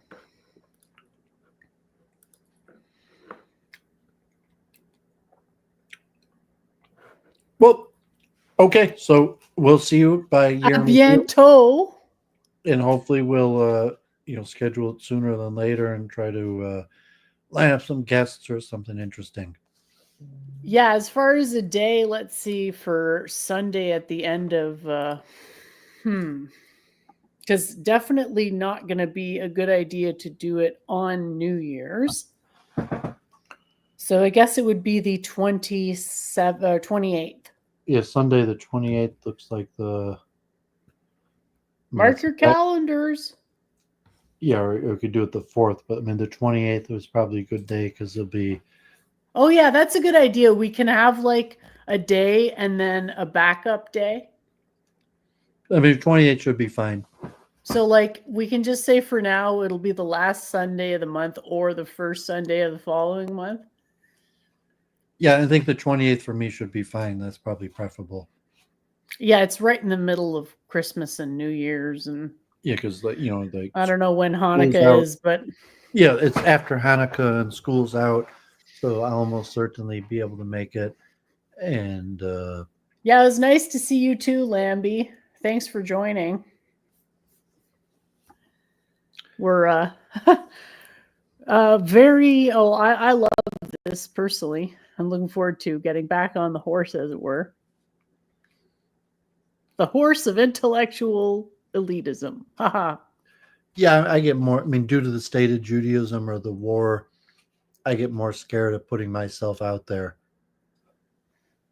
I understand. I feel the weight, like either, like to address those issues or to be active, like like how could you be, whatever side, or I tend to be like anti-Zionist or against the war, but regardless of my politics, just like how can you be, callously talking about these issues as the war is going on? Because things being bad are improved by having higher standards, and intellectual pursuits are good to pursue even when things aren't perfect. Yeah, I mean, definitely. So, but there's the struggle's real. The struggle, you gotta. I don't want to indulge in feeling bad when I could just be being helpful somehow. So that's why I don't want to focus on politics, because it's like influence isn't really political, and I care more about effective, helpful influence, like the ahimsa principle. Focusing on politics, you don't always necessarily know when it's going to backfire. Whereas if you're just always focusing on education, then mostly those results are good, even if it's like, oh, let them eat cake. Well, okay, well, I guess that's just, I'll be the captain going down with the ship if I can cram another metaphor in an already metaphor-dense ramble. You've taught me well, Doooovid. We'll see everyone next month. Woohoo! Okay, great. Appreciate it. Have a great week, a great month, everyone.